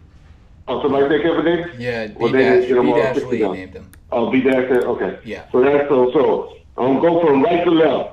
Corey Edwards, Kevin Davis, TPD. You see how bad TP looking down, y'all? He had some money back in the day. Yeah. That's T Brown with the white hat on. Think, as y'all heard me talk about a lot. Think ran the South as far as the streets, the money, the dope on the streets. Think had a lot of money back in the day. He made me go out and buy a Corvette. I chased that nigga one time when no Corvette came out, and that nigga took off and zoomed out on me with that he had that green, that 90, 93, 94 Corvette when they first came out. Mm-hmm. Shit, I went the next day and bought me a blue one. Well, I tore that motherfucker up within a month. Fucked up my ankle. Those motherfuckers was too fast back in the day. But Fink, anyway, Fink is him, and then y'all go down the bus, the motherfucker on the far right. So those are the 6 players. I just ran across that picture, and those who all those dudes are. I'm not saying that I'm trying to glorify them or anything. Just so y'all know who we be talking about. Yeah. They not Burrs. Well, they might be calling themselves the Burrs Street Crew, but I call them Southside. But yeah, they did live on Burrs, most of them, and that's, yeah.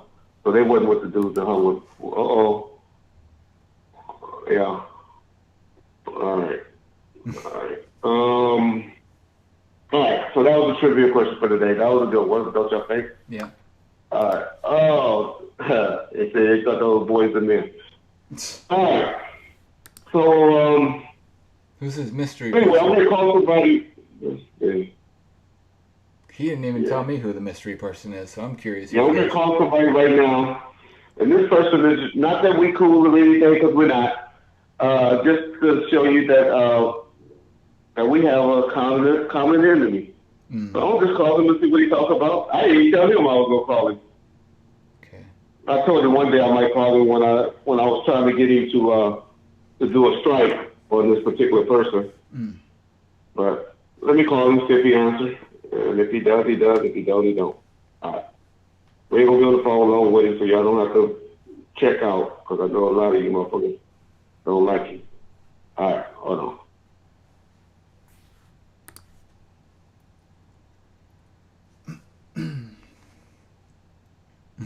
Pete Ashley, I hope not.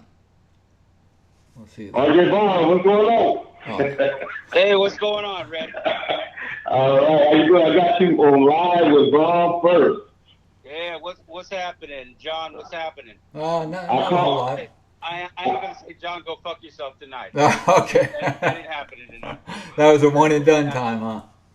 Hey, I called you because I told everybody, I said, we got this common enemy, and me, when I got an enemy, and I know that he's got somebody else is with me with the enemy, shit, I'll team up with him to go after that enemy.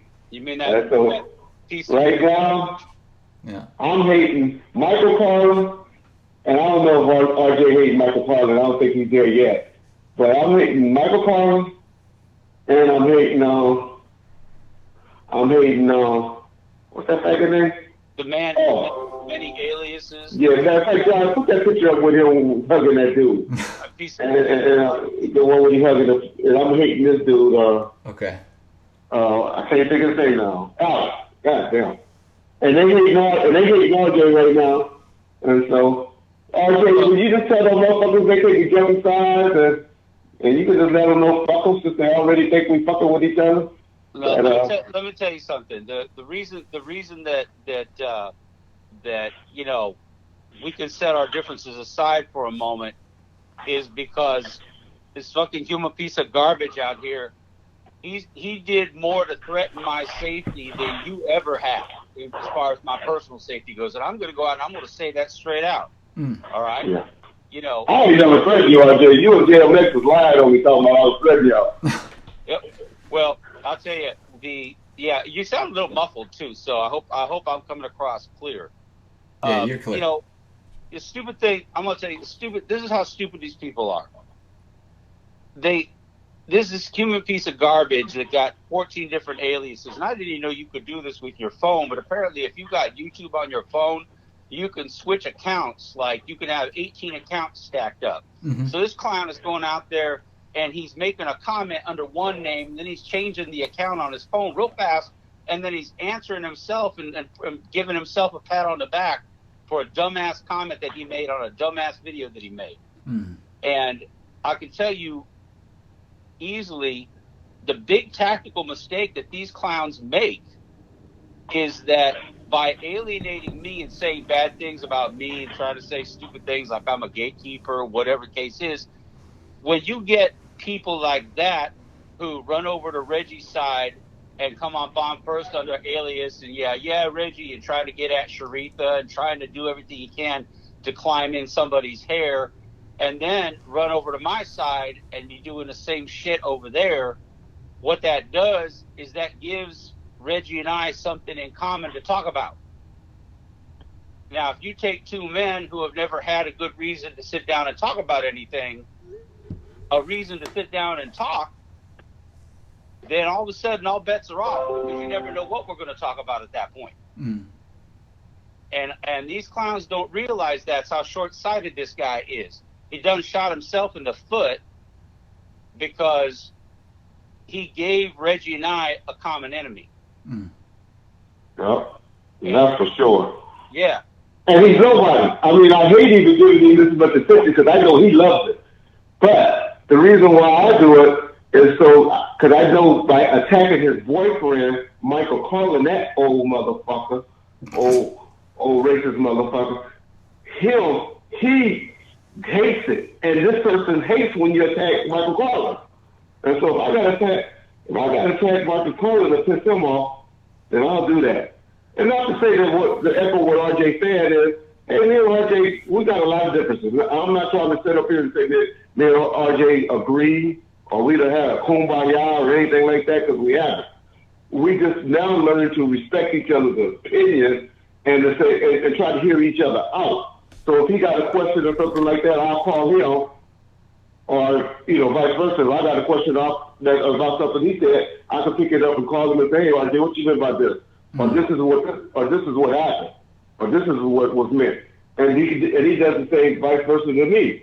And so that's what's all going on right now. But we both still have our beliefs and our opinions on everything, and I don't try to change people on that. Just like I told y'all on the last stream, you don't have to like somebody to fuck with them or to communicate with them. Just like with Eugene Deal, I disagree with over 50% of the stuff he says.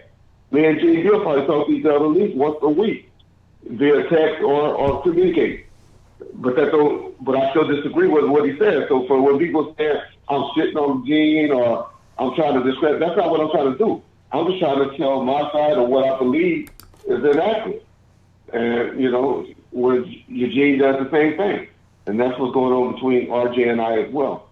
Because what we all are really here for, hopefully, is the truth. Not to try to promote anything or do anything. We should all be here for the truth. So that and to sit there and again, what I have a problem with is there's enough bullshit that you got to get through in a case like this on a daily basis. There's enough bullshit going around that you don't need it coming from people that are supposed to have worked with you at one time or done stuff with you at one time, mm-hmm. and saying shit like Rafael Perez was at the Peterson Auto Museum kicking shell casings around and he was there in uniform, mm-hmm. and saying just, complete bullshit, just complete utter bullshit. Okay. And suddenly, because I call a spade, I call a ball and a strike. Right. Now all of a sudden I seem to be the enemy of those who want to believe a certain thing. They're free to believe whatever the hell it is they want to believe.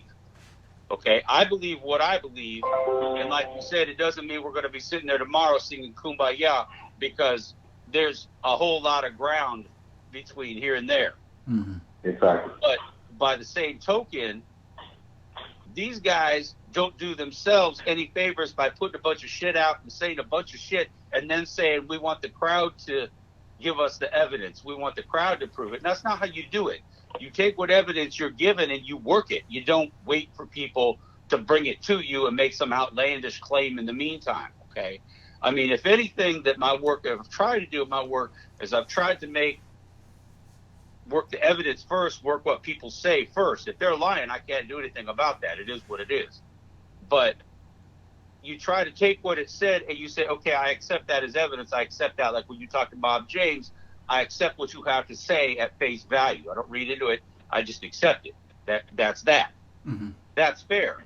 because that's what somebody said. Now, but you can't just get up there and make some dumb, outrageous statement like Rafael Perez was at the Peterson Auto Museum in a police uniform and he kicked shell casings around to defile a crime scene. Okay? Where the hell did that come from? Okay? Mm-hmm. But it seems to be nowadays, and it's a sad thing in the media, because I see it all the time, and even mainstream media, they just pull shit out of their ass. They just pull shit out of their ass. So, you know, what do you believe at that point when people just make statements and don't back anything up? Okay? And then turn around and say that because I don't believe certain things that other people say, that I'm the bad guy here? No. So, as far as I'm concerned, this piece of human garbage, this guy, the road killer, and whatever else he calls himself today or tomorrow, okay? He's got no safe harbor with me. I hope he's got no safe harbor with you. He don't. I mean, yeah. If that's the only thing that we agree on, that's enough. Yeah. But you know, when I was a kid, they played that game 2 ends against the middle, and it never works because people talk. Bottom line. Yeah. That's it. Okay. Well, cool. Hey, guys, I got something I'm about to spring on you that I'm about to have John play for you. I know you never heard this because no one heard this but John, myself, and Kenneth McClain.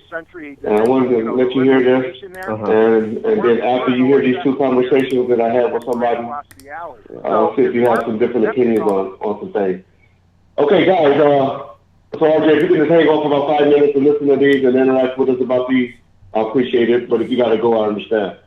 But what I'll do is I'll listen to the show and I'll call in if I got to say something. Okay. Okay, cool. All right. That's it?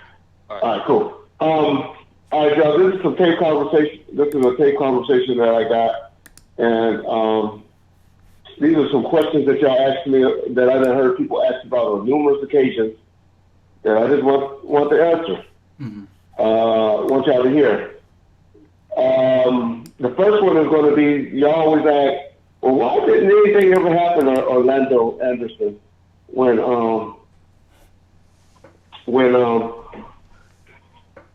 know, if y'all knew he was a suspect and he was the one that had something to do with the killing. Hold on, James calling me now. Hold on. Okay. Hey, I need to. Go ahead. You on. I'll connect you in. Well, Okay. I thought you was doing something, and I'm seeing a lot of comments about BG Knockout. All right, well, go ahead. Let's address it. We'll hold up on what we're about to do, and I'll let you address it. Unless you want to hang on. You want to hang on? Okay. I ain't in the rush. Yeah. Okay, cool. All right, we got Jay going out, so y'all stay on the line. Because I know a lot of y'all want to hear what's up with Jay. And so he wanted to address something. I wasn't looking at the board, so it's something he done saw. And Jay and Sharifa can call me at any time, and I'm going to answer their call, and they know that they like resident guests here. So anyway, so what I'm about to play you guys is the tape recording of y'all always say, well, why did that never happen to him? And I always was saying, when that happened to him, it's because he niggas was hiding. But y'all better hear from a person's mouth that y'all listen to it and then we'll talk about it. Go ahead, John, play it. Okay. Check this out. So, and this has never been brought up. You know how we end up finding where Orlando was hiding during the warrant? No. Paul and I got a call from Century Detention, you know, the Linwood Station there. And we're in OSS there, so it's just right across the alley. This deputy calls us and says, hey, you know, this dude says he's got some information regarding Baby Lane, and, you know, you want to come talk to him? I go, yeah, all right. You know, it's all over the news that he's the shooter, this and that. And so we go talk to him. Sure as shit, the fucker, and I forget what his name is, but the dude's from Burris Lane, and he's in for some fucked up charge. Yeah. So Paul and I get him out of jail. You know, we just take him and we go for a ride, and he shows us where Orlando's girlfriend at the time, she was a nurse, I think, where he was laying his head in Hawaiian Garden. Oh, I thought it was Lakewood, but okay, Hawaiian Garden. That's close to Lakewood. Yeah. well, it's Lakewood's jurisdiction. Yeah. Okay. And that's so that's how we end up. But that never gets put out anywhere. because nobody knows all of this. This is why you so great to this puzzle, because they think, because everybody always go, people always go, well, if the Compton Bloods knew, or, Pyrus knew where they were at, why did they ever do anything to him? Oh no, he was a stage. He was a pawn in the game. Y'all paid him to take that. You're like, no, those niggas probably doing that because they couldn't find him. He was hiding. So I was there at the very beginning when all that shit happened, and then I was there even after Timmy and even after Greg Kading had retired. I was in the final interview with Russell Poole, but he killed over. In fact, I was the one doing CPR on him. Do you know what they said? Oh man, Mike, you would be so great. I can't even. I'm gonna stop talking to you because you just telling me too much stuff. Because you know what they think there. But you know what they would say the next thing with the video would be done? That you the one shot him with the heart attack gun. Do you know they actually put out there that he got shot with a heart attack gun and got killed? Yeah, no, I heard that. The conspiracy that the homicide fix killed him. And here's the thing, he didn't have a heart attack. Oh, he did? He died from aneurysm. See? So he was dead by all. We're talking to him, letting him talk, and that's when he went down. So, like I said, I was there from the beginning to the end, but I tried to maintain the esprit de corps and just kind of kept it. Again, there's a lot of mistruth out there, as you know. So it is what it is. But I just wanted to give you a call. I appreciate. I appreciate everything you do. Okay, bye. All right. Bye. Thanks.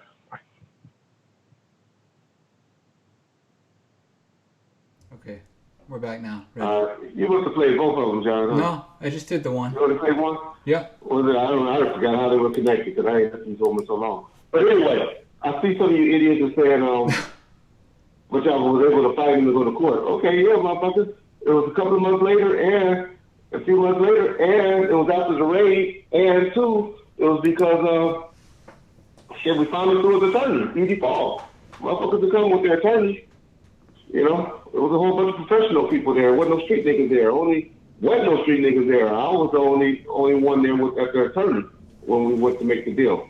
Mm-hmm. But anyway, okay, John, you're going to have to tell me because I wasn't able to hear it. Was the conversation, because there's two of them that we broke up. Yeah. It was a whole long conversation. I just broke up those two things. Was that about Orlando finding him and he was hiding out and all of that? Yeah. In Lakewood, okay. But how did they start talking about the heart attack gun? Was that all connected? I have no idea. Maybe some of it spilled into the end or something. I'm not sure. Oh, you wasn't listening. I can't hear it. When we play it, I can't hear it either. It's silent on my end too. James, you still there? Yeah, I'm here. Okay. All right. So anyway, did y'all hear that about? So that's just to answer your question about why that was a detective that was on the case. That was just talking about. He was just explaining how he was the one that got the information where he was hiding out at. I always told y'all that he was hiding somewhere in Lakewood, but apparently he was hiding in Bell Gardens, which if y'all know anything about Hawaii Gardens, rather. If y'all know anything about LA County area, they right by each other. Mm. So anyway, I just wanted to explain that, and I forget. See, I hate that I didn't hear it because I forgot really what was all of that particular conversation. So, and y'all just talk. Nobody's really talking about that. So I guess that wasn't good shit. On the replay, though, they'll comment on the replay. I'm sure. Once it gets replayed, I'm sure they'll discuss it. Okay, the guy that was talking was the detective that was on the case. The guy that you always see walking in with his name was Mike Coet, the detective on there, the one that did the search warrant on the building. He the one that arrested Timmy and what was the other guy name? And Biggie. He did a lot of work. He was the early sheriff homicide detective. He's the guy that y'all see walking in with shit when he turned himself in. That's gonna be the other one that we're gonna talk about. Matter of fact, play that one too, John. Okay.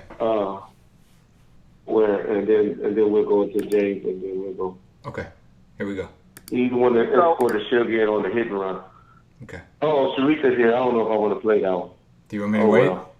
Nah, she a married woman now. She shouldn't get married. Okay. Go ahead. So as far as Suge's interview, I can give it to you in a nutshell. Basically, he said he just got into some confrontation. Some fucker tried to carjack him or some, just his self-serving interest. But here's the interesting thing. As soon as he got down to Beverly Hills, he had some broad down there he was fucking around with. The white chick or Toy? I don't know if it was, what was her last name? Toy is the one that ended up going to jail recently, for helping him. Toy was with him. Toy was actually with him when I went to see him in the hospital after he got shot up in the nightclub. So you even saw that incident. See, boy, I tell you got the book right there. You got the book. You got the best book. I got called in on that just because of my rapport with Suge again. Again, that was Biddle and I think his he didn't Gary Hall's case. I went and met with Toy about 2015, 2014, and we were trying to get some money because we got all this publishing money that's sitting out there at this company called Simon Says, and so we got all this publishing. I was trying to get that money, and they were under the impression that Biddle was under some type of investigation or something like that, and then they thought they had something on him where he was supposed to have been on some list, the sheriff list or something. And there was a bunch of shit going on with Suge that it's just. Actually, was it? No, it wasn't Biddle. No, but they actually hooked up one of Suge's lawyers. Well, yeah, I know about those two. Yeah, and there was some bullshit within the sheriff's department. Yeah, nothing legal, but and it was the district attorney's office was the one that started that balloon. Oh, okay. That was all for naught. Yeah, so that's what they thought. Yeah, so Suge goes down there, hooks up with this broad, gets stoned, and gets a blowjob before he calls his attorney to go turn himself in. That's what he did. Yeah, that's fool. Exactly. And he's telling us this on tape. So, okay, that fool. The funny thing about that case, I told you, I had nothing to do with it. Yeah. My face, my fat ass shows up on the front page of every time. I always contributed and told people that he respected you so much, he called you and wanted to turn himself into you, is what how I always put it out. Okay, we're back. All right. When you get a chance, post that picture I just sent you. Okay. That was the girl that he was living with. Okay. Hey, also, a guy asked you, gave you $5 for a super chat question. Oh shit! If you can go ahead and read this question. Yeah, let me hear Okay. All right. So go with this question. Hey, man, this shit. This was a detective that was on the case. He and I talked. I asked him if I could tape it, and he told me, he didn't care, but he didn't want to come on the show and all of that. He's retired now and all that, but he still didn't want to come on the show. Now, this here shit. This is the shit that was just off the top of the head. I'm just here to kill bullshit off. I tell you, I can really get the people to kill all of this shit off that motherfuckers be saying, but, people just not here for talking about, they're not into it like we are invested into it. They got other lives and stuff like that. They got other things to do, but, I don't know. So y'all take that where y'all want to take it, and if you don't like it and you don't believe it and it's all set up, then take it and stick it in your, But anyway, all right. So y'all heard that. We'll talk about that. I don't see anybody asking no questions, so we'll go in tomorrow. Mm-hmm. James, did I lose James? Yeah, I'm there. Oh, there he is. Okay. There he is. All right, James, so go ahead. So James saw some things on the board, and he wanted to address, so James got the platform. Go ahead, James. Hey, I just wanted to say, man, I seen this BG Knockout young cat. Don't know me from jack shit. Didn't bang when I banged. Don't know shit about me. Said that I was pressured from leaving the hood. I just want to explain to this cat. I think he said, let me just correct that. Let me just say, I think he said it sounds like. I think he used the word sounds like, so, No, he said pressure. I don't watch none of those videos or none of that shit. But I just, let me see what he's talking about. Just, Vlad, let me see what he's talking about. He said, I don't know, I think it was the pressure. Mm-hmm. Pressure of what? Ain't nobody, man. Let me explain this. The last 2 years of my motherfucking life, I was in Compton, taking care of my mother before she died. Well, And now motherfuckers said one word to me, and I see everybody. Yeah.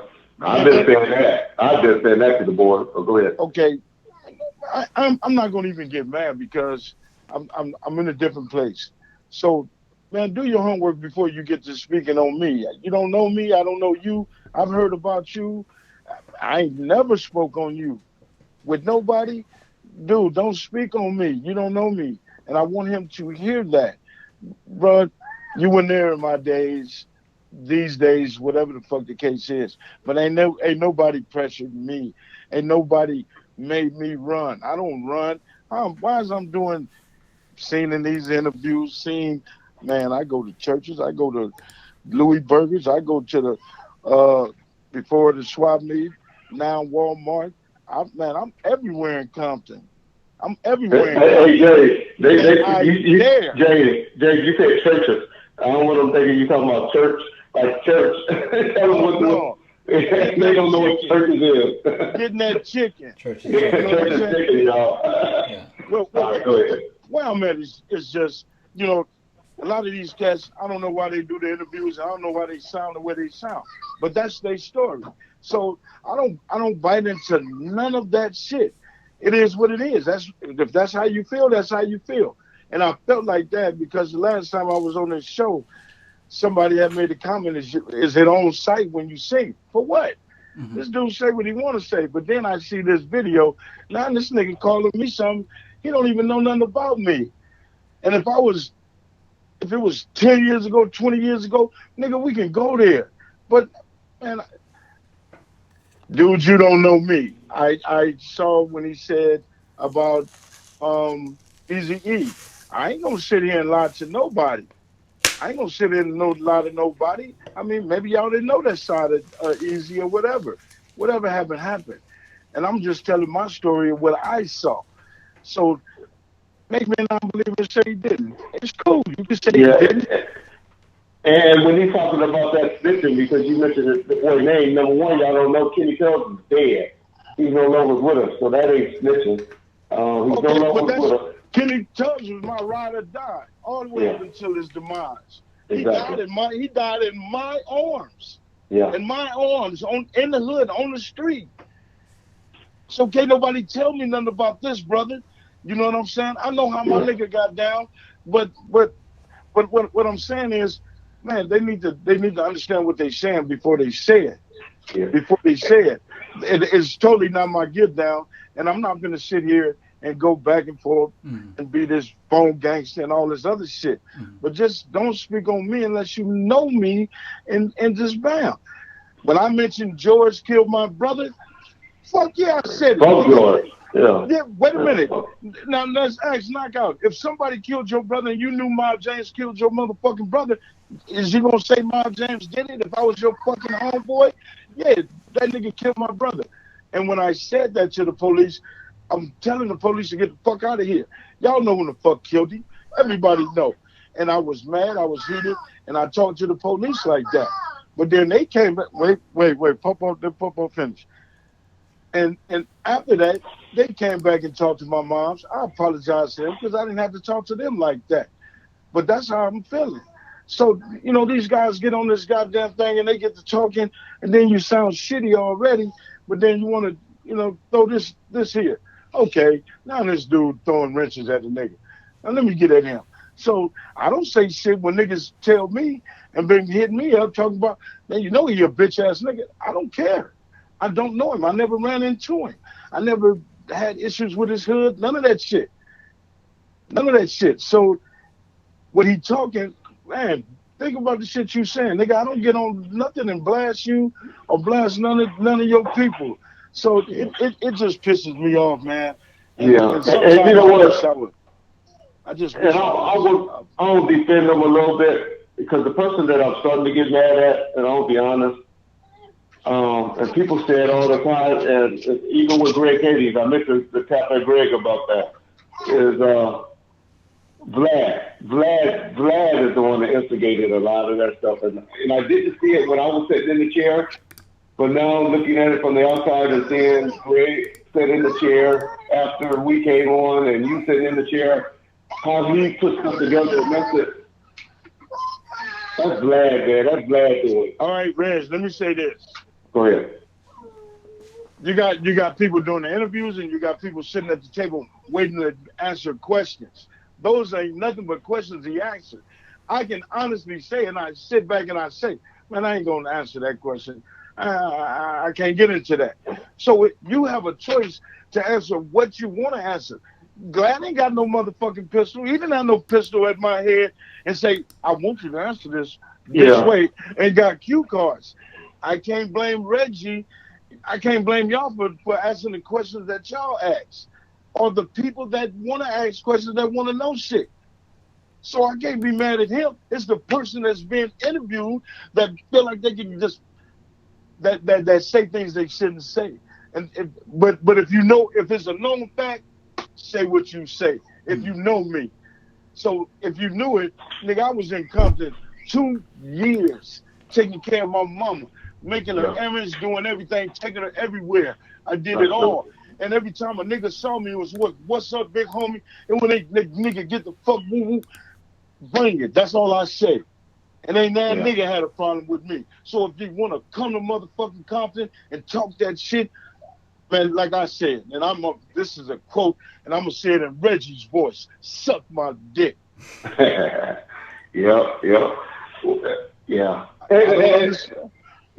And just like, I mean, y'all don't understand because y'all never really sat in the chair and all of that stuff. And he doesn't make us say things, but somehow you try not to be like you start stuttering and all of that, then y'all start saying we lying and stuff. So you try to answer the question, but you heard me say many times, I don't know that man, so I can't speak on that man.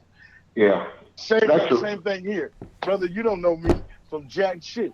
You damn sure don't know me from my gangbanging days. You damn sure don't know me now. With all this Defo shit going on and all that other shit, you know, I listen to that shit, and after it's over, boom, I click off.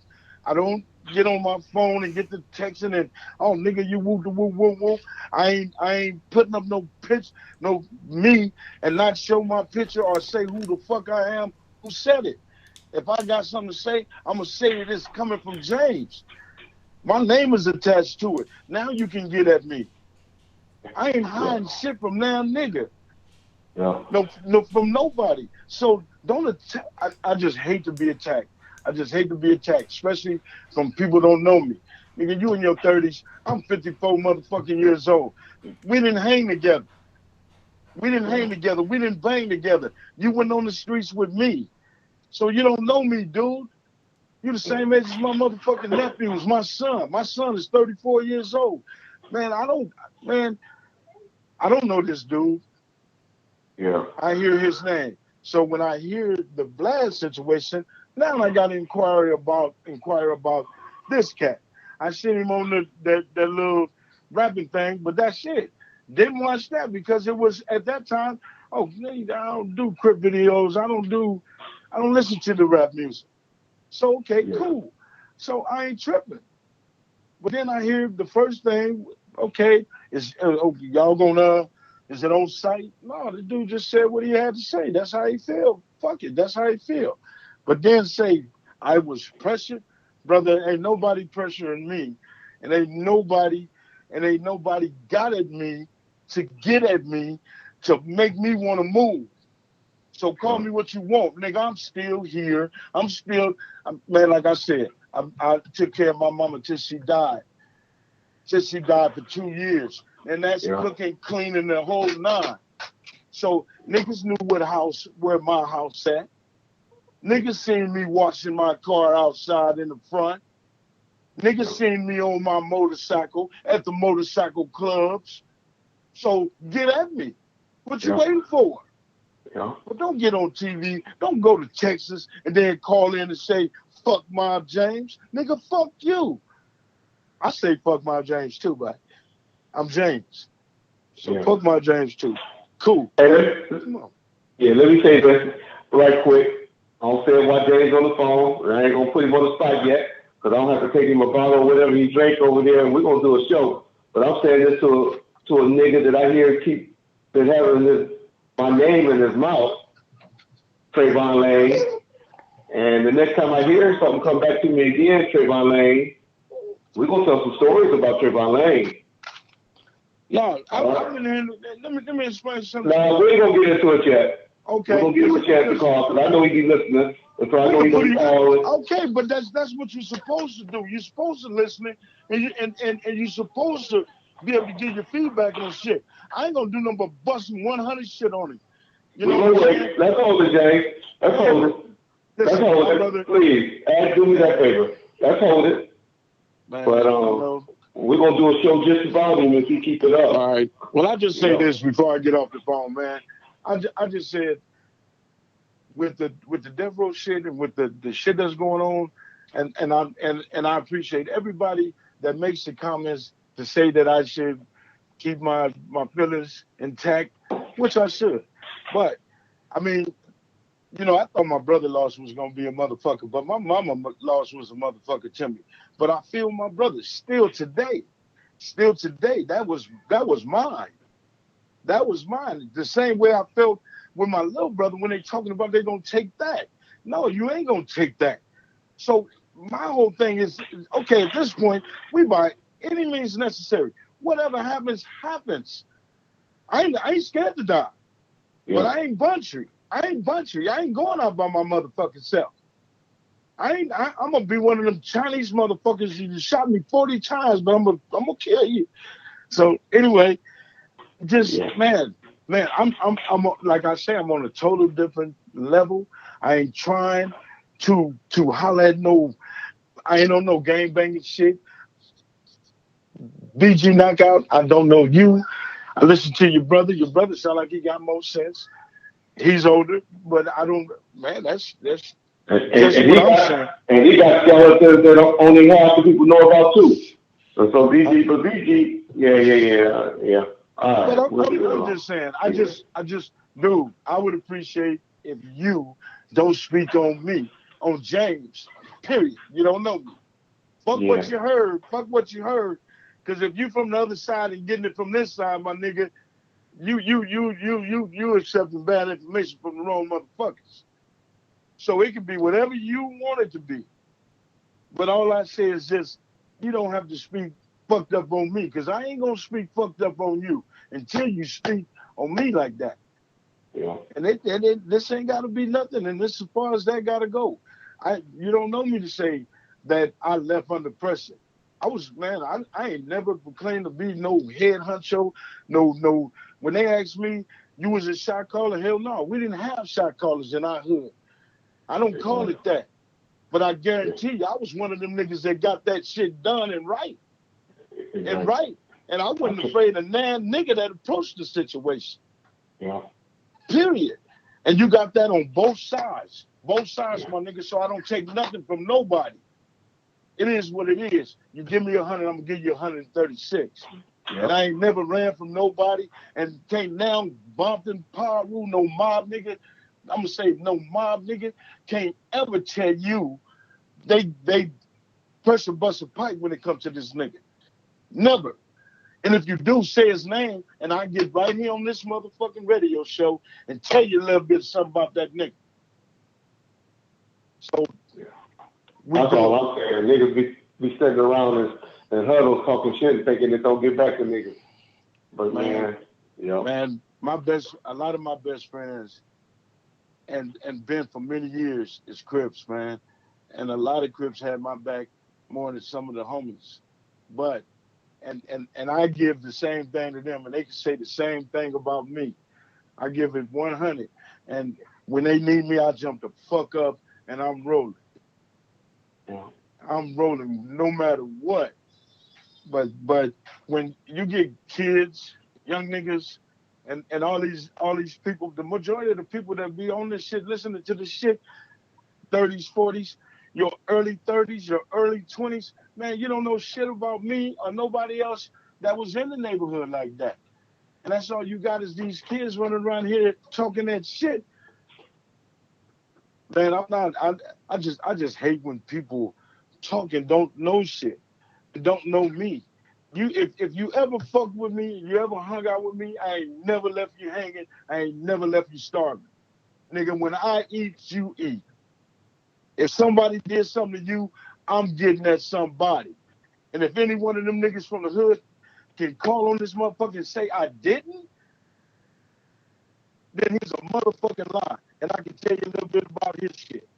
Yeah. So all these motherfuckers running their mouths and talking all this other shit, man, you got 1,000,001. Listen to the stories y'all was telling tonight. You got niggas on video recordings talking about what the fuck they did and who did it. I ain't hearing nobody call Keepy D nothing. I ain't hearing nobody calling Michael Jackson, all of these other people. Man, how niggas live is how niggas live. And it's a story. All of this shit is a story. But if you gonna tell your story, be 100 with it. A motherfucker can't say now every interview I did, look at them. You don't see nothing different. I'm just telling what I know and what some for real shit. On some 100 shit. All that other shit, the extras Bunchy did, the extras George did, the extras anybody did. I don't speak on these niggas. I don't speak on Bunchy.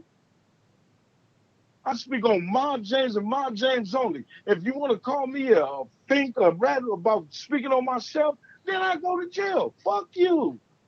But I said it.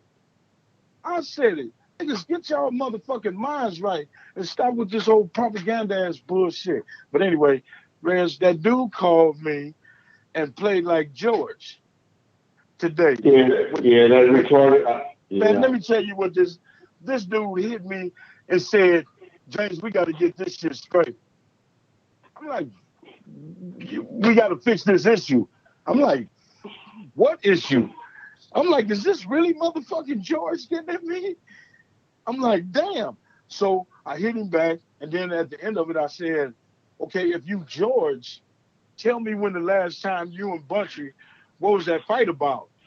So I'm thinking he might think with the Death Row shit. So I hit him back in the days. Because I don't even know if this you, so I can't talk to you like that. No, that ain't him. Yeah, so, but I did that. But then I hit the motherfucker, went to the page he had created, and then hit it on Messenger, and then he gave him my number. If this George called me, then you can talk to me. You know what I'm saying? On some 100 shit. But then I seen you hit me with the thing that you seen on Facebook, and just, that ain't him, that's Alex. I'm like, this motherfucker. He had me pissed off. But I would love to talk to George. You know what I'm saying? But then I say, really, what do me and George got to talk about? Yeah. That situation is over. You in a situation with Suge now. You doing life in fucking prison. I can't do nothing to you, dude. Mm-hmm. My conversation means shit at the end of the day after we get off the phone. So we ain't finna be phone gangsters and nigga, I kill you, I kill every nigga in the mob. So what? Do it. I don't give a fuck. Yeah. So we wouldn't accomplish nothing even if we did talk on the phone. So it was a good thing that it was that dude and you put me up on it. But yeah, I mean, you know, at the end of all of this, Reg and everybody. Yeah, don't get that dude. That dude, no. He even tried to get up under Sharitha at one time, and she had to end up blocking him and stuff. You know, people think they can talk to him like he got some sense, but he doesn't. He don't have any sense at all. Okay, well, that type of shit, I ain't gonna even entertain that shit no more. Yeah. But I welcome any motherfucker to have a conversation with me, however you feel. I welcome that. I ain't tripping. I ain't running from nobody. I ain't ran from nobody. And can't now nigga tell you, oh, I seen that nigga and he burnt rubber. Oh, I seen that nigga walking in Walmart, turned around, he disappeared. Oh, I seen that nigga whoop at his mama house and that nigga ran and closed his door in his room. Hey, Jay. What? You gave me some good advice on Sunday, so I don't give it to you today. So that's just, we're going to leave it alone. Okay, I feel you, but I'm just, man, I swear to God, it makes me mad. And the only reason why I got mad because it touched me a little bit because everybody and they mama know I'm in Compton. Everybody know I'm in Compton. Everybody know I'm taking care of moms. Yeah. Everybody know. So for him to say, like pressure ran me off or I ran from some niggas. I know that makes me more mad than anything. Yeah, I know. I ain't never ran from nothing. Yeah. Never ran from nothing. And none of them. Yeah. None of them, especially my own hood, boy, they're the easiest thing to get. So that I call that prey. But I got a lot of niggas in the hood I love. I still love. They talk undercover and they, do whatever. But I mean, hey, to each his own. To each his own. And I ain't tripping. I ain't looking for friends. I chose to disassociate myself with that situation because of my life. And what my priorities is right now. And that was taking care of my moms, taking care of my grandkids, and taking care of my kids. You feel me? So I ain't gonna say I understand totally different now. Everything I've done, everything man, I just wanted to say that, man. And I appreciate you allowing me to speak. I appreciate the people. We have to hear with each other now. I keep telling you. Yeah. All those niggas that's mad about it or whatever, stay mad. Stay in your lane. We stay in ours. You're right.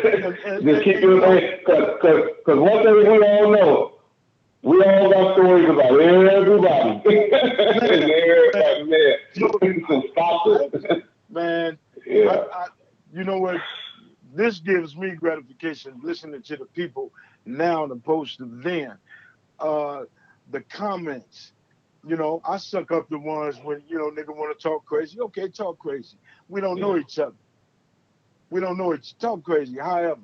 But I respect everybody's opinion and I appreciate the people that say, okay, Mom James keeping it real. Or James keeping it real. Man, that's all I wanted since 92. Since 90 motherfucking to 2002. That's all I wanted is nigga just stay away from my family. I love my family. I love my family. I'm gonna go and do whatever for my family. I'll just FYI, James. I just want to let you know I gave Sharitha your number. She wanted to holler at you. Okay, she about to say, I told you don't be getting mad. She get mad too. Only thing you have to do is bring up Kevin Gaines and she go off. So we all got our button push, that bothers us. And I know people thinking that you got your hood car pulled is what bothers you. So I understand. Yeah, exactly. That's because ain't nobody gonna pull your hood car. You will die before you let somebody pull your hood car. But because a nigga walk away from something, then you got your hood car pulled. Listen, and I understand. Just because I say I changed and I want to change, I'm in a different zone, don't mean I ain't the same motherfucker that I was then or now. Yeah. I'm not afraid. I don't care. I'm not going to die by myself. That's all the fuck I say.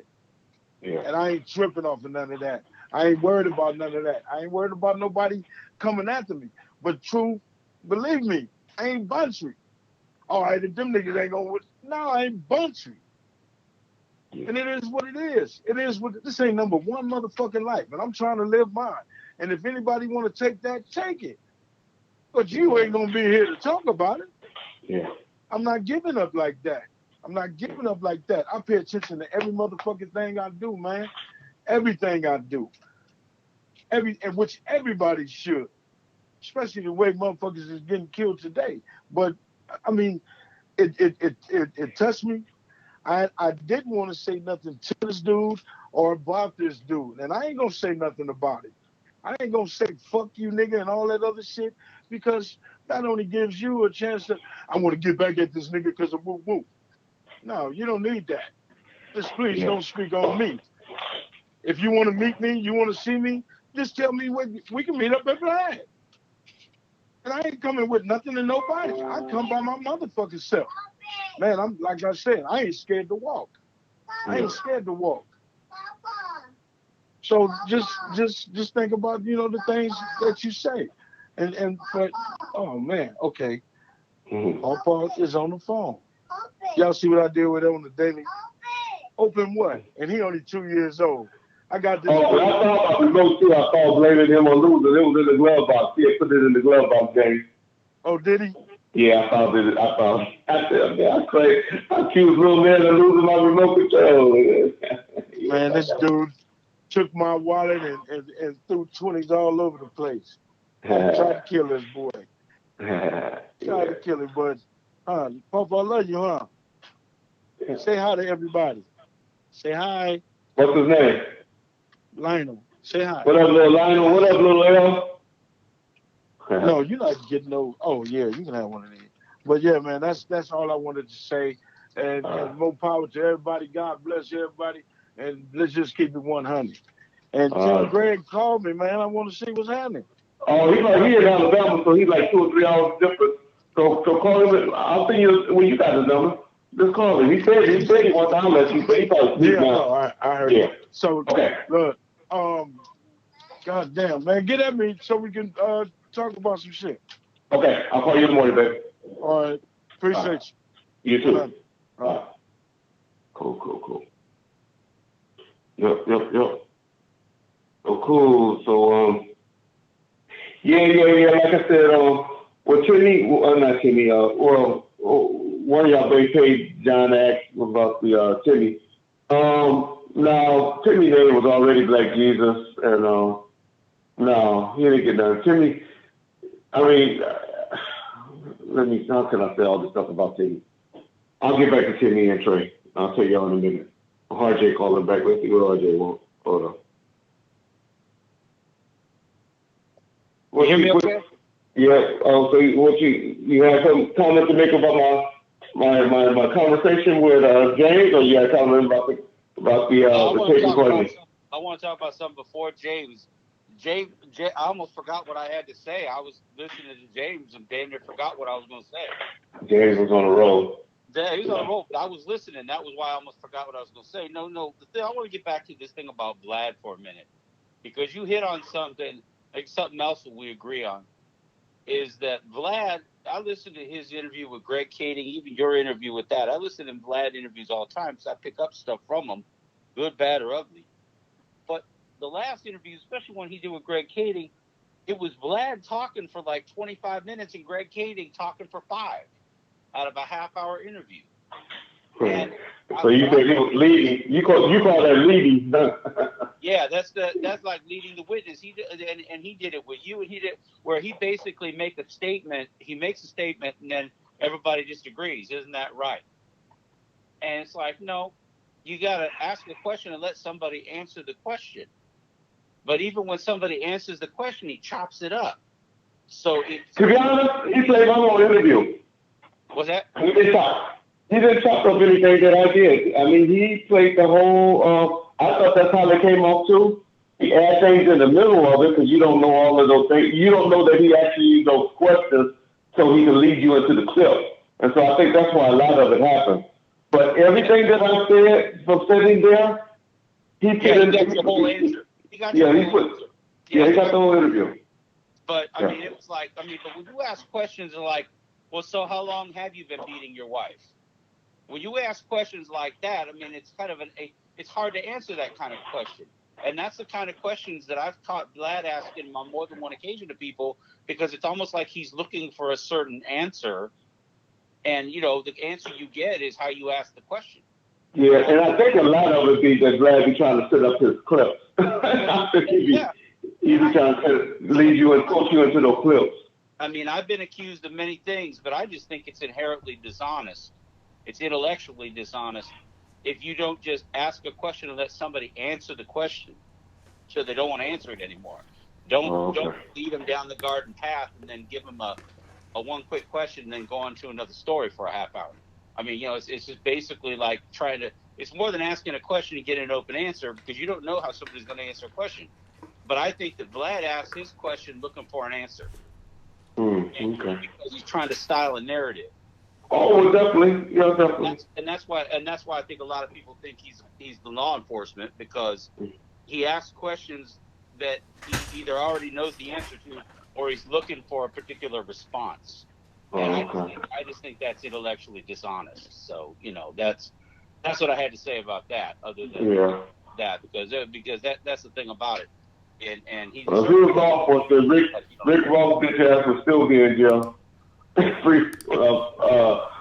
When he whooped his ass, he was still, even though he paid him $300,000, but he would still be in jail if he was law enforcement. You know that. Yep. Mm-hmm. Yep. That's right. That's right. So anyway, so that was all I had to say about that. But it's just. I appreciate the people making nice comments and not chewing my ass out. Thank you very much for jumping on here. Appreciate it. You kill that bitch ass Yeezy 808 and all of them. If I ever come over to you, to show the same respect. Yeah, I do. All right, bro. All right, I'm gone. We'll go back. We'll go back to fighting another day. All right, I'll tap at you tomorrow.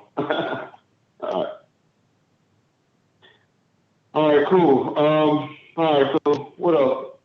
So I guess we're about to. Well, John's on now, but we were about to. I was going to tell you about. A lot of y'all know was wondering what was up with Timmy and Trey. Just to hear Trey, commenting a lot. A lot of people, they hate these stories that we be telling, especially James and I be telling over here. And that's because they want to tell it. Or they don't have the balls, or they don't have the time, or whatever the reason to do it. And so they want to tap at us about doing it and talking and all of that stuff. And I'm just tired of hearing no talk. Either come on the show and tell your story, because y'all have the open platform, I'll keep it pushing. So that was just my way of letting him know that I'm hearing what he did say. Well, that's all. He ain't said nothing totally disrespectful or anything like that. But I don't speak on this shit, so we call this the police channel and all that bullshit. You got an open platform. If you want to come on here, you can come on here. Timmy, like I said, just like I love James and all of that, I have respect for Timmy that way. I mean, these are people that I've been growing up with since the second grade. And damn, I wish James would have talked on that subject too. That bitch ass nigga, I was leaving that for James to talk about the brother situation, because that little faggot trying to say like James and Buntry wasn't brothers on the last show. And I wish I would have had James touch on that, but I'll get him on the next show to talk about that. But anyway, but Timmy, like I said, Timmy just, him and Trey are real tight. And so James and Timmy are having a brother, they upset with each other right now. And I'm riding so tough with James is why I think Timmy don't want to ride with me publicly right now. Let me see. Somebody called me. I don't know who it is.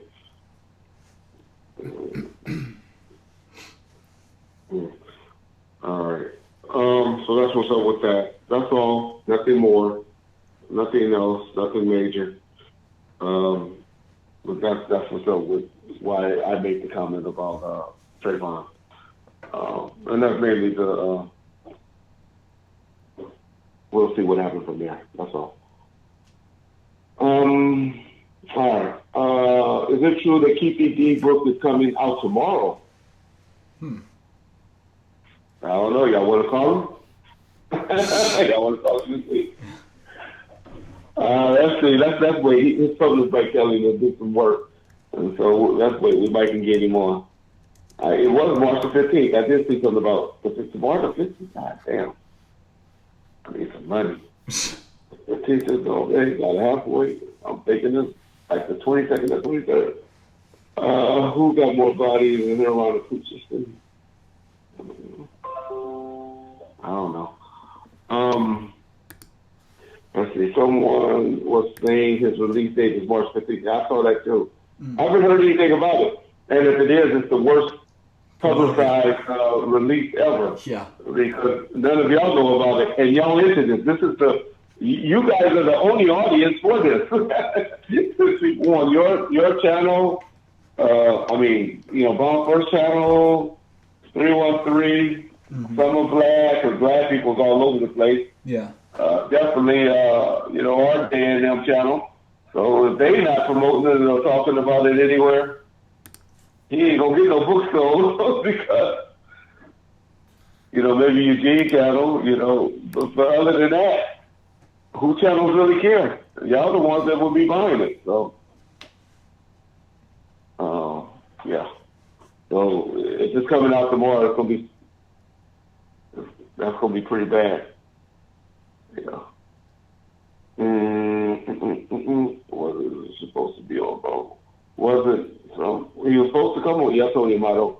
He was supposed to, but he hasn't been answering my call.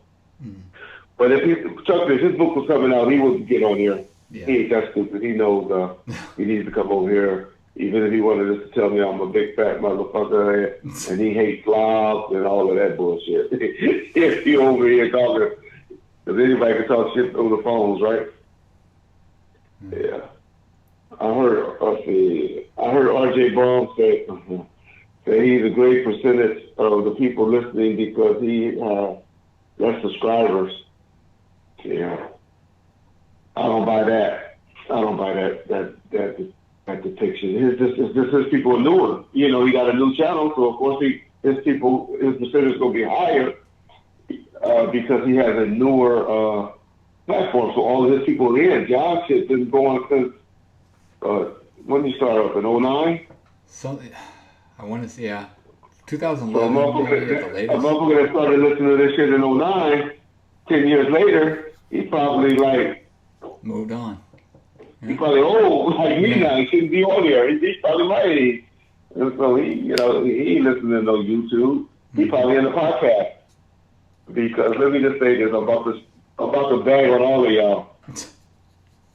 YouTubers are dumb motherfuckers game. And I'm on YouTube too every day. Podcast is where people that's more educated, have a little bit more money. If you look at the demographic, they listen to podcasts. Yeah. And so they're probably, and generally, it's because you're older. And so I'm trying to say, I believe people my age is more in listening to podcasts and stuff like that. Speaking of podcasts, I did you guys get a chance to check it out on Soren Baker podcast. I don't know matter of fact, I sent it to you, John, I think. Yeah. If you can put that up, you guys can go on the podcast and check it out, just so y'all can make my ego don't look so bad with the YouTube and all of that. Because it's only 800 views, but that's just because he got a new channel. So if y'all can go and check that interview out I did with Soren Baker, I thought it was real good. But I guess his podcast is big, and so I guess it's really download on the podcast more so than the YouTube. I don't know. Because I talked about y'all, but I am that person too. I don't know shit about downloading the podcast. So don't get mad at me for just pointing out a fact that, the age difference between YouTubers and podcasts. Big Dog 9, you say Alex talking shit already? Man, fuck Alex. Man, Michael Corner. Fuck both of them. Some stupid idiot out it, motherfucker. I'm going to smoke the guy. We're going to give PPD a minute. We're going to see if he comes through once he tries to promote his book. So we're going to see if that really came out. And then, if not, we're going to get him. We're going to get him one day. So I ain't going to call Kiki right now. So y'all to keep typing that in. But you know me, I'll make the nigga change his number. I'll give him y'all can call him. But y'all see him on Instagram? Y'all hit him up on Instagram and tell me. He know my number and stuff. Say, hey, want y'all to go on Ball first. You need to come on Ball first. You need to come on there and check him out. Y'all hit him up and talk shit to anybody that y'all want. And there's a couple of y'all that hit me up and told me how to reach out to some people. I passed on them, but I called them and talked to them. A couple of those the same guys, which I think is, well, anyway, I ain't doing it. Y'all can do it. But, I'll entertain it and talk to just the person that's good. Yeah. I don't know. I have been able to keep these Instagram. I'm sure somebody on here know it. I forgot the name of it. It's not under his name, TPD, though.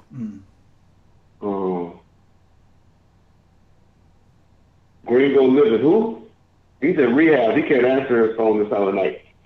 I think they make you cut your phone off when you're in rehab. Yeah. Oh, trust me, Gunsmoke. He will be calling. He'll be calling Cousin John out tomorrow. And I told John just to send him my way. But he'll be calling Cousin John out. He won't call me. He'll call John. Tell the hen dog story.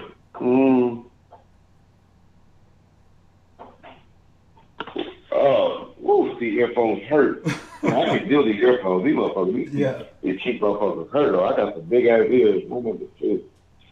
I don't see how y'all do it. How did you find his house? Who else? Somebody put up the fucking house too? We didn't put up his house.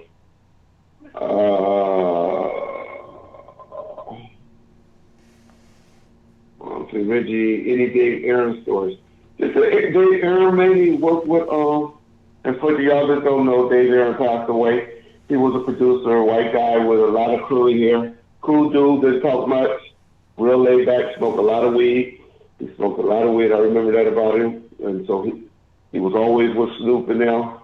He was always pretty much Snoop's, he was pretty much Snoop's main engineer and the dog pound. Maybe it was because of Dad. Maybe it was his relationship with Dad and corrupted now.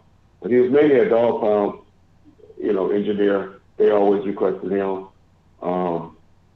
Quiet, low-key, cool dude. Nothing bad to say about Dave Aaron.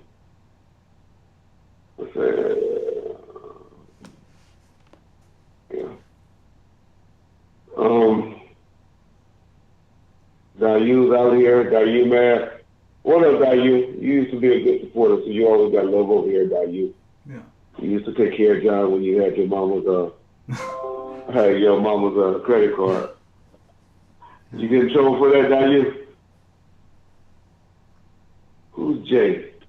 Well, let me see. Jay. Who's Jay? Let me see who that is. What did I do? Damn, Reg, you got to do that to me. What did I do, Jay? Okay, you just being funny, Jay.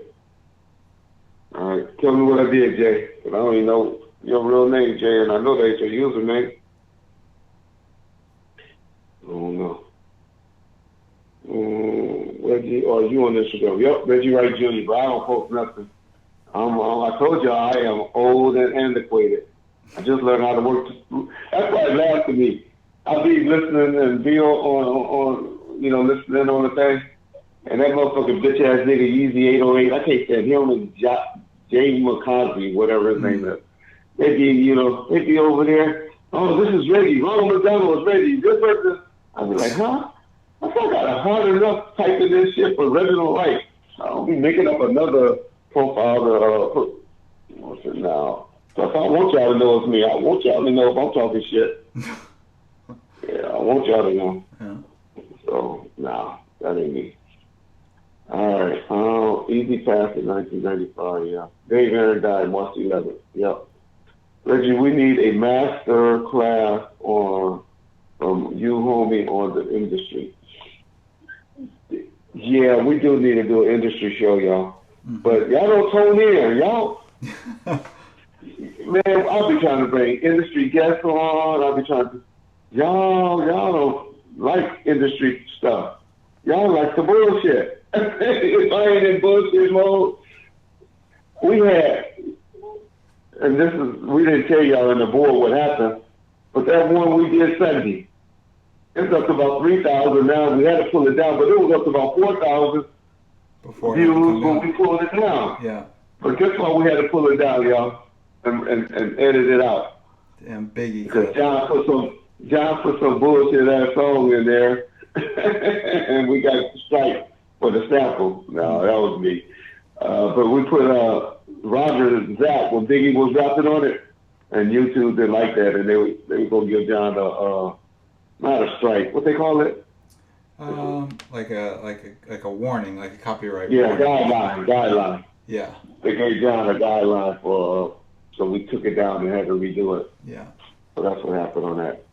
So whenever y'all see something get pulled down, and either my probation officer is on my ass, or we put something on, we put a guideline in there.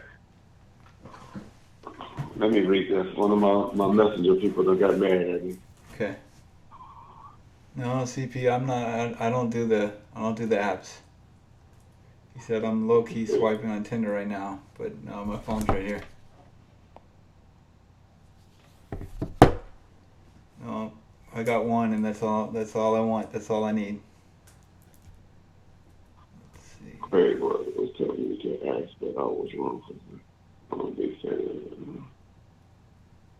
Man, I don't block people, so Jay, I ain't told nobody. You must have talking real reckless. Did I block somebody tonight? Oh, that's you? Who? Oh, all right, you could unblock Jerome Bailey. Oh, yeah, you told me. Yeah, I did say, okay. Jay, my boy. Okay. I didn't know that was, Jerome, you was the one coming hard. He was the one telling you ask the damn question and all that shit. Yeah. That's just how we talk to each other. Yeah. I overreacted. Okay, let me see if I can how to do this. X-ray is out. Man, y'all believe that? This is what's so funny to me. This is what's so funny. With Michael Carlin and Alex and all of that, why do they always believe people, y'all know that's supposed to be Robert Surreal that's talking, right? Robert Surreal and then Psycho, is it Psycho? No. Is it Wayman Anderson? Which one is it? Wayman Anderson? I get confused myself with all those. Psycho Mike. Yeah, Psycho. Why do they always get phone calls and they've been in jail forever when something bad about to happen on the streets or somewhere? Yeah. Why do everybody always call them? Well, I'm supposed to call one of them. Why would I call somebody in jail, been in jail since 95, to get shipped to meet somewhere?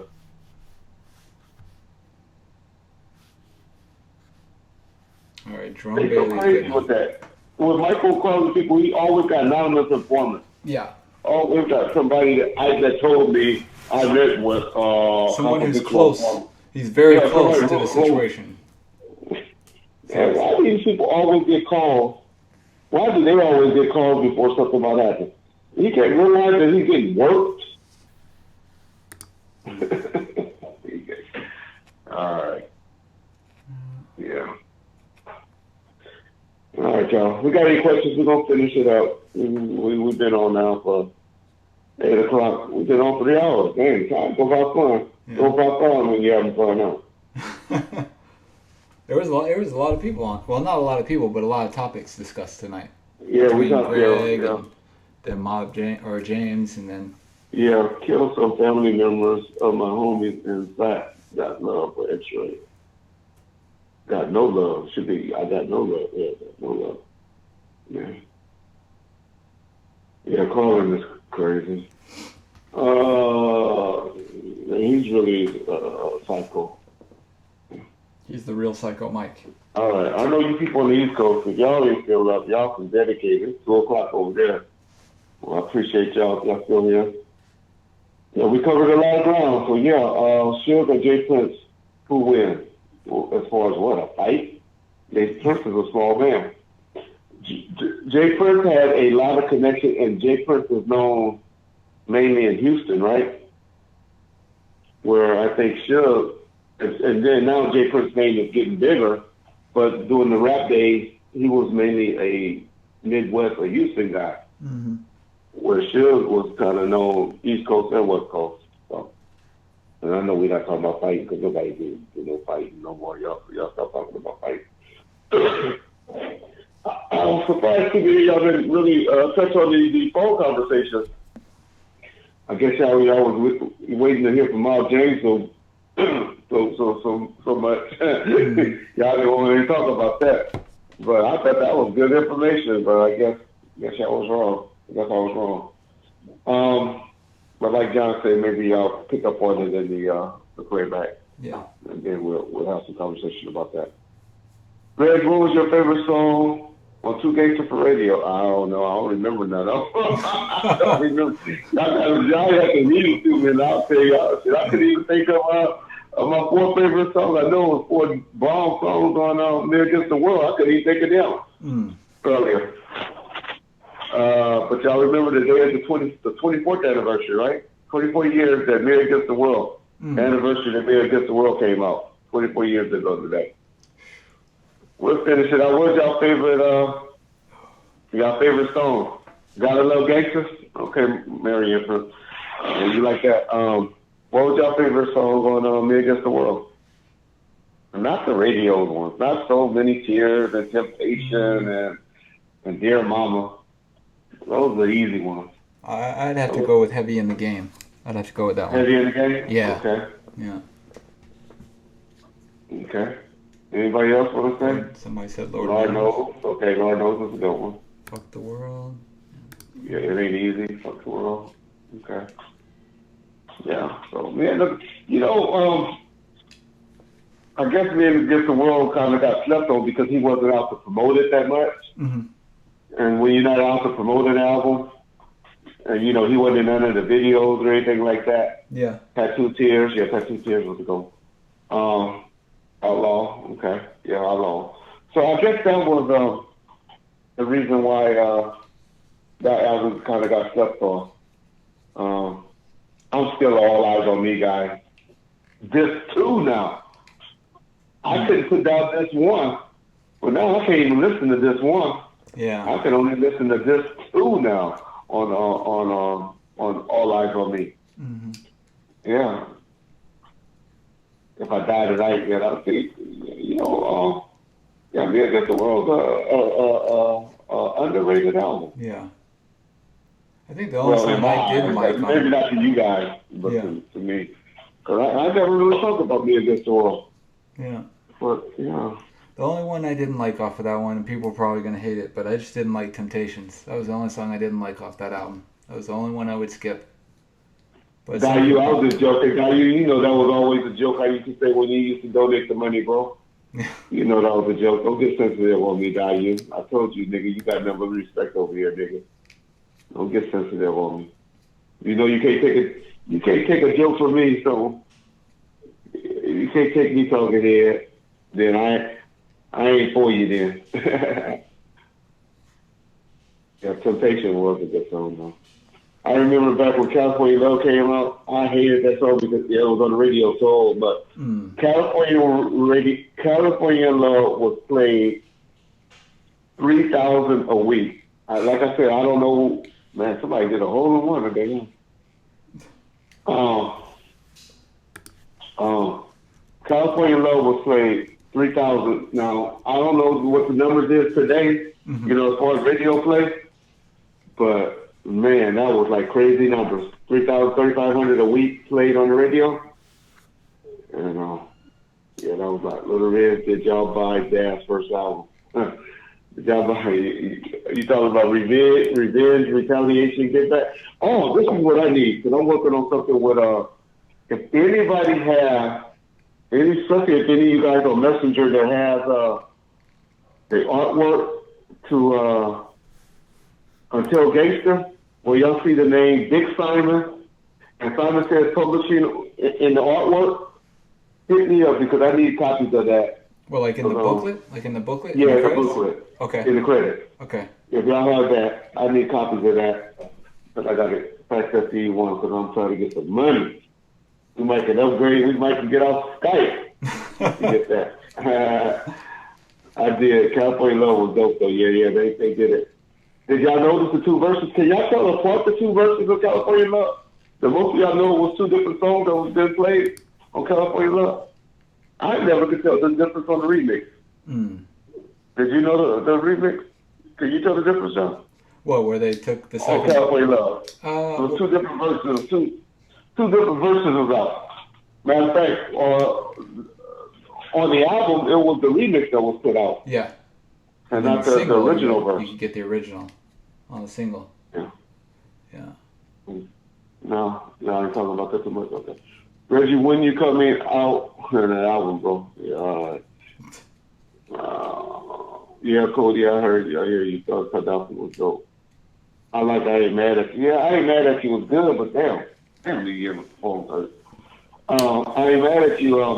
Was good, but you know, I guess I just played it so much at the beginning. I can't even listen to this one now. Yeah. But the Dash was Dad did a lot of the stuff. Man, that second verse, that second part, that second album, that was still slaps to me. I could put that in the car and ride to that now. I ain't mad at you. I ain't mad. I think, yeah. Okay. Clutch killed the CL remix. CL remix. What are you talking about?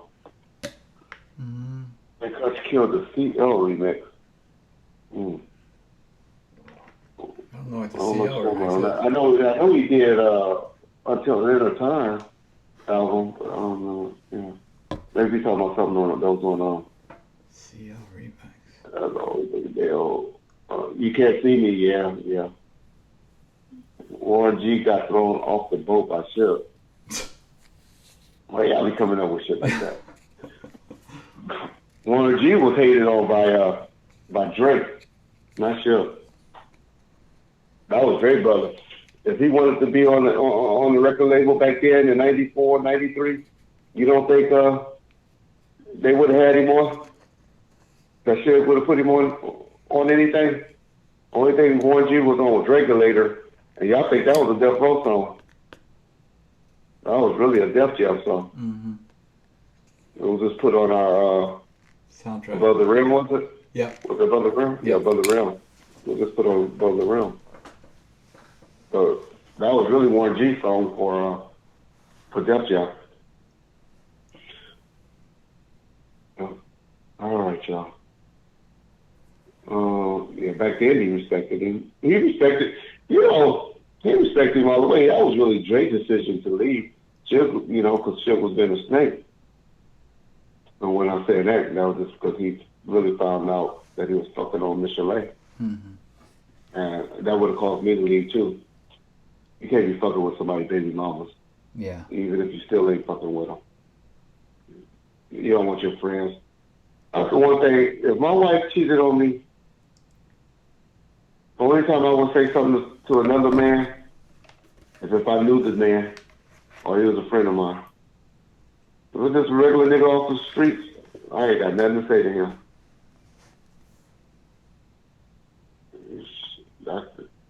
She the one got the vows of the relationship with me, not him.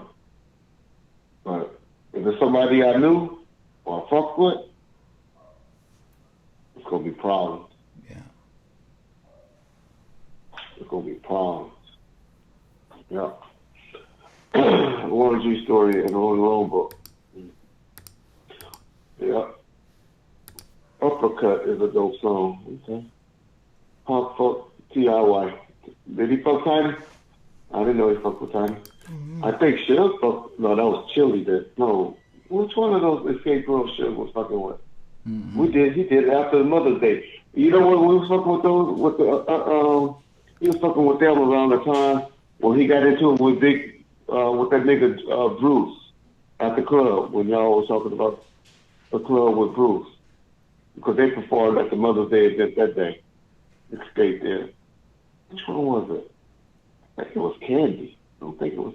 It might have been T.I.Y. It was one of them. He was fucking one of them. But he was fucking with Chili. He fucked with Chili. That bitch used to eat baby food, y'all. And then later on, he fucked with Left Eye, but that was after he got out of jail in 2002. So y'all know those bitches used to eat baby food because they didn't want to pick up no weight? Yeah. Nasty bitches. Baby food, yeah. Yeah. So, all right, y'all. So we're going to wrap it up. Okay. So I'm just rambling now, and I'm about to get myself in trouble. All right. Which Emperor has had the most girls?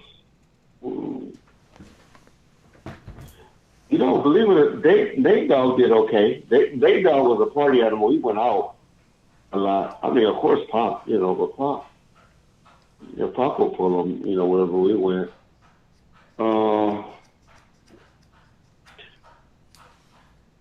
Suge had the most. Suge pulled. I told y'all, it was only 1 or 2 times that me and Suge ever been somewhere, and I didn't see him with a female.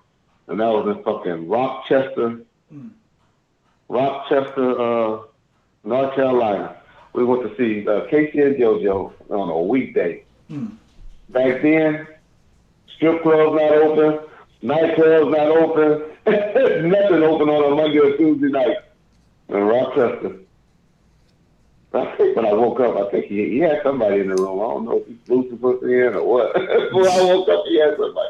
But I never saw who it was. I don't know if he ordered up a call girl or what. Maybe KC and them found something for him. But that was the only time I ever remember seeing that nigga without a chick. You know, I can honestly say that. Hope Sharika gone. Danny Boy. Danny Boy said he had Mary J. Got him kicked off the tour. KC kicked him off the tour. He was singing background for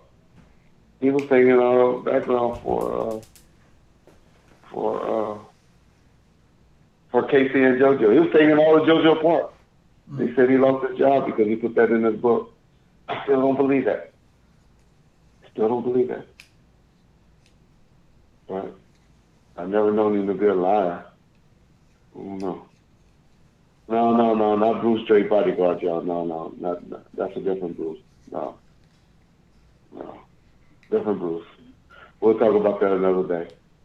We talked about it before on here, but I know a lot of y'all new, so I don't mind talking about stuff over because a lot of y'all be new. You heard that big Schoolboy Q? Okay, no, I haven't. But I like that whole TDE family.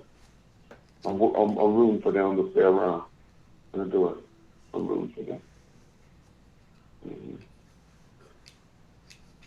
All right, dads have a week. Marijuana's about to get legal in the United States, y'all. The next president, that's how he gonna win, because they gonna be the one that whoever push legalizing marijuana is gonna win. Y'all remember I said that. Because I'm going to be their biggest supporter. And not that I have never smoked a marijuana joint in my life. I haven't. But I got I'm about to start smoking it. I'm starting off light. But I'm about to try one of these. I'm going to go smoke one of these tonight. But this is kind of light. I don't know if y'all can see it. It's all my boys is a Romeo. It's a vintage Romeo. All my people, I don't even know how to say it. Shit, I can't say it. But all my boys smoke cigars. So they trying to make me do something bad. And so I'm going to start off with something light. They told me there's something light. But they all smoke the good shit. And I'll be sitting around playing poker and all of that.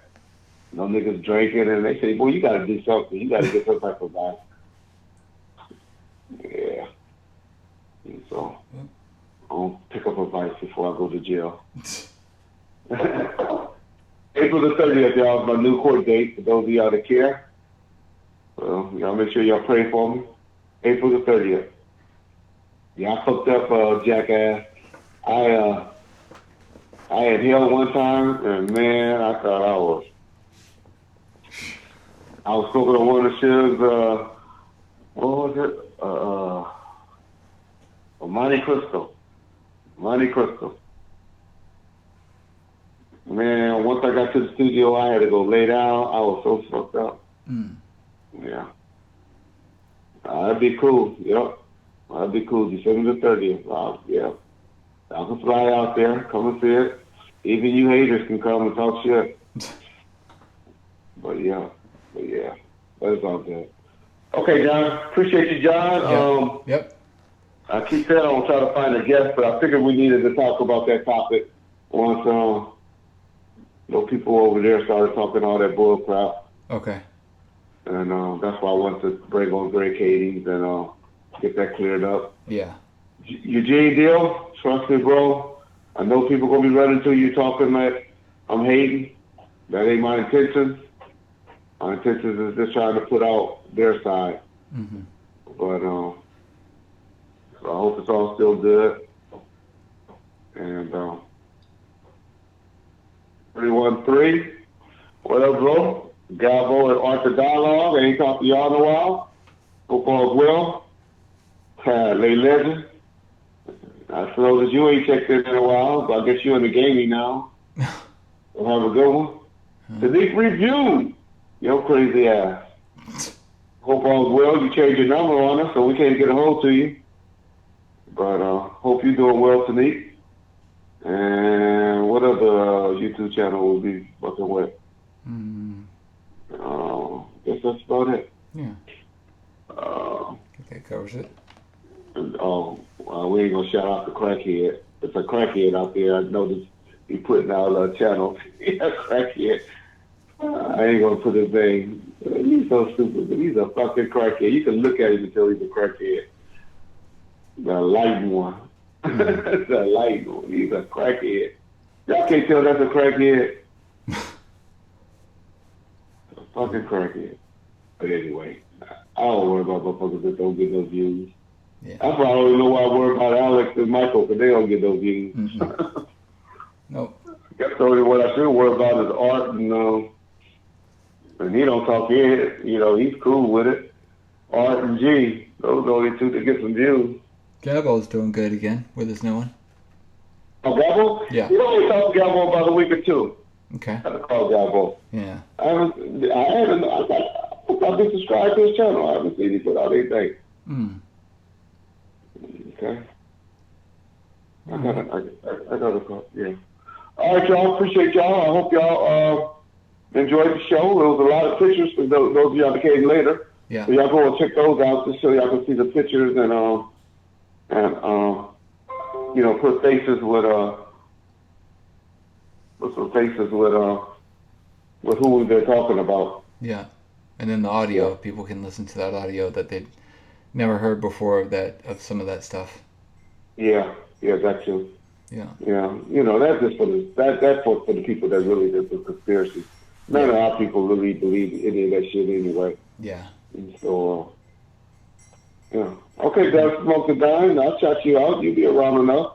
Apologize because Coach John said he got a channel and we getting 35,000 views. Okay. Oh, okay. Yeah. Good. Just keep up the good work, brother. We not haters over here. No. I think we're gonna hate on people's channels. We may talk shit about you if you just us. but we ain't gonna hate. I'm one to believe everybody should do something good. Yeah. If you stop liking me for a reason, that's one thing. Like the porn king, he just started disliking me, but he ain't never dissed me, so I ain't gonna diss him. But the ones of y'all know who the porn king is, y'all know what I'm talking about. I'll throw another hint. Want to suck yuck mouth dick. He was on tonight. He came on for a second on the chat. Oh, did he? Yeah.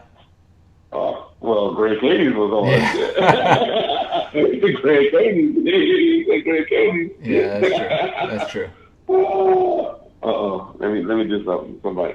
I thought, John, you can post a picture of Which one? Which photo?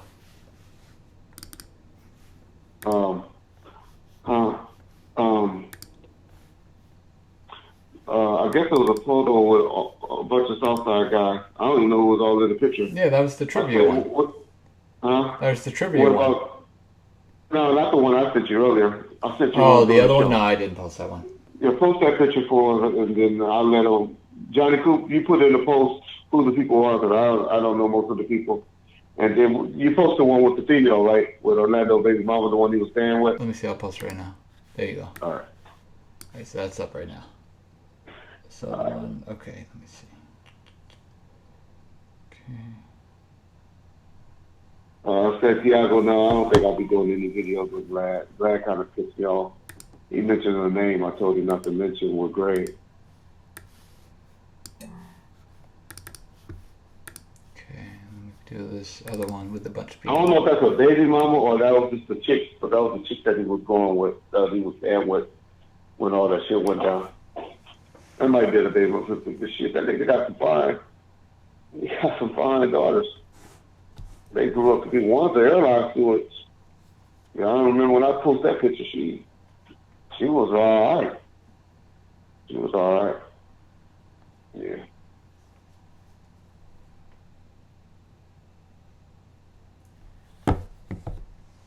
All right. Okay. We got the pictures up. Yeah. All right, so cool, y'all. The police channel is checking out. Yeah.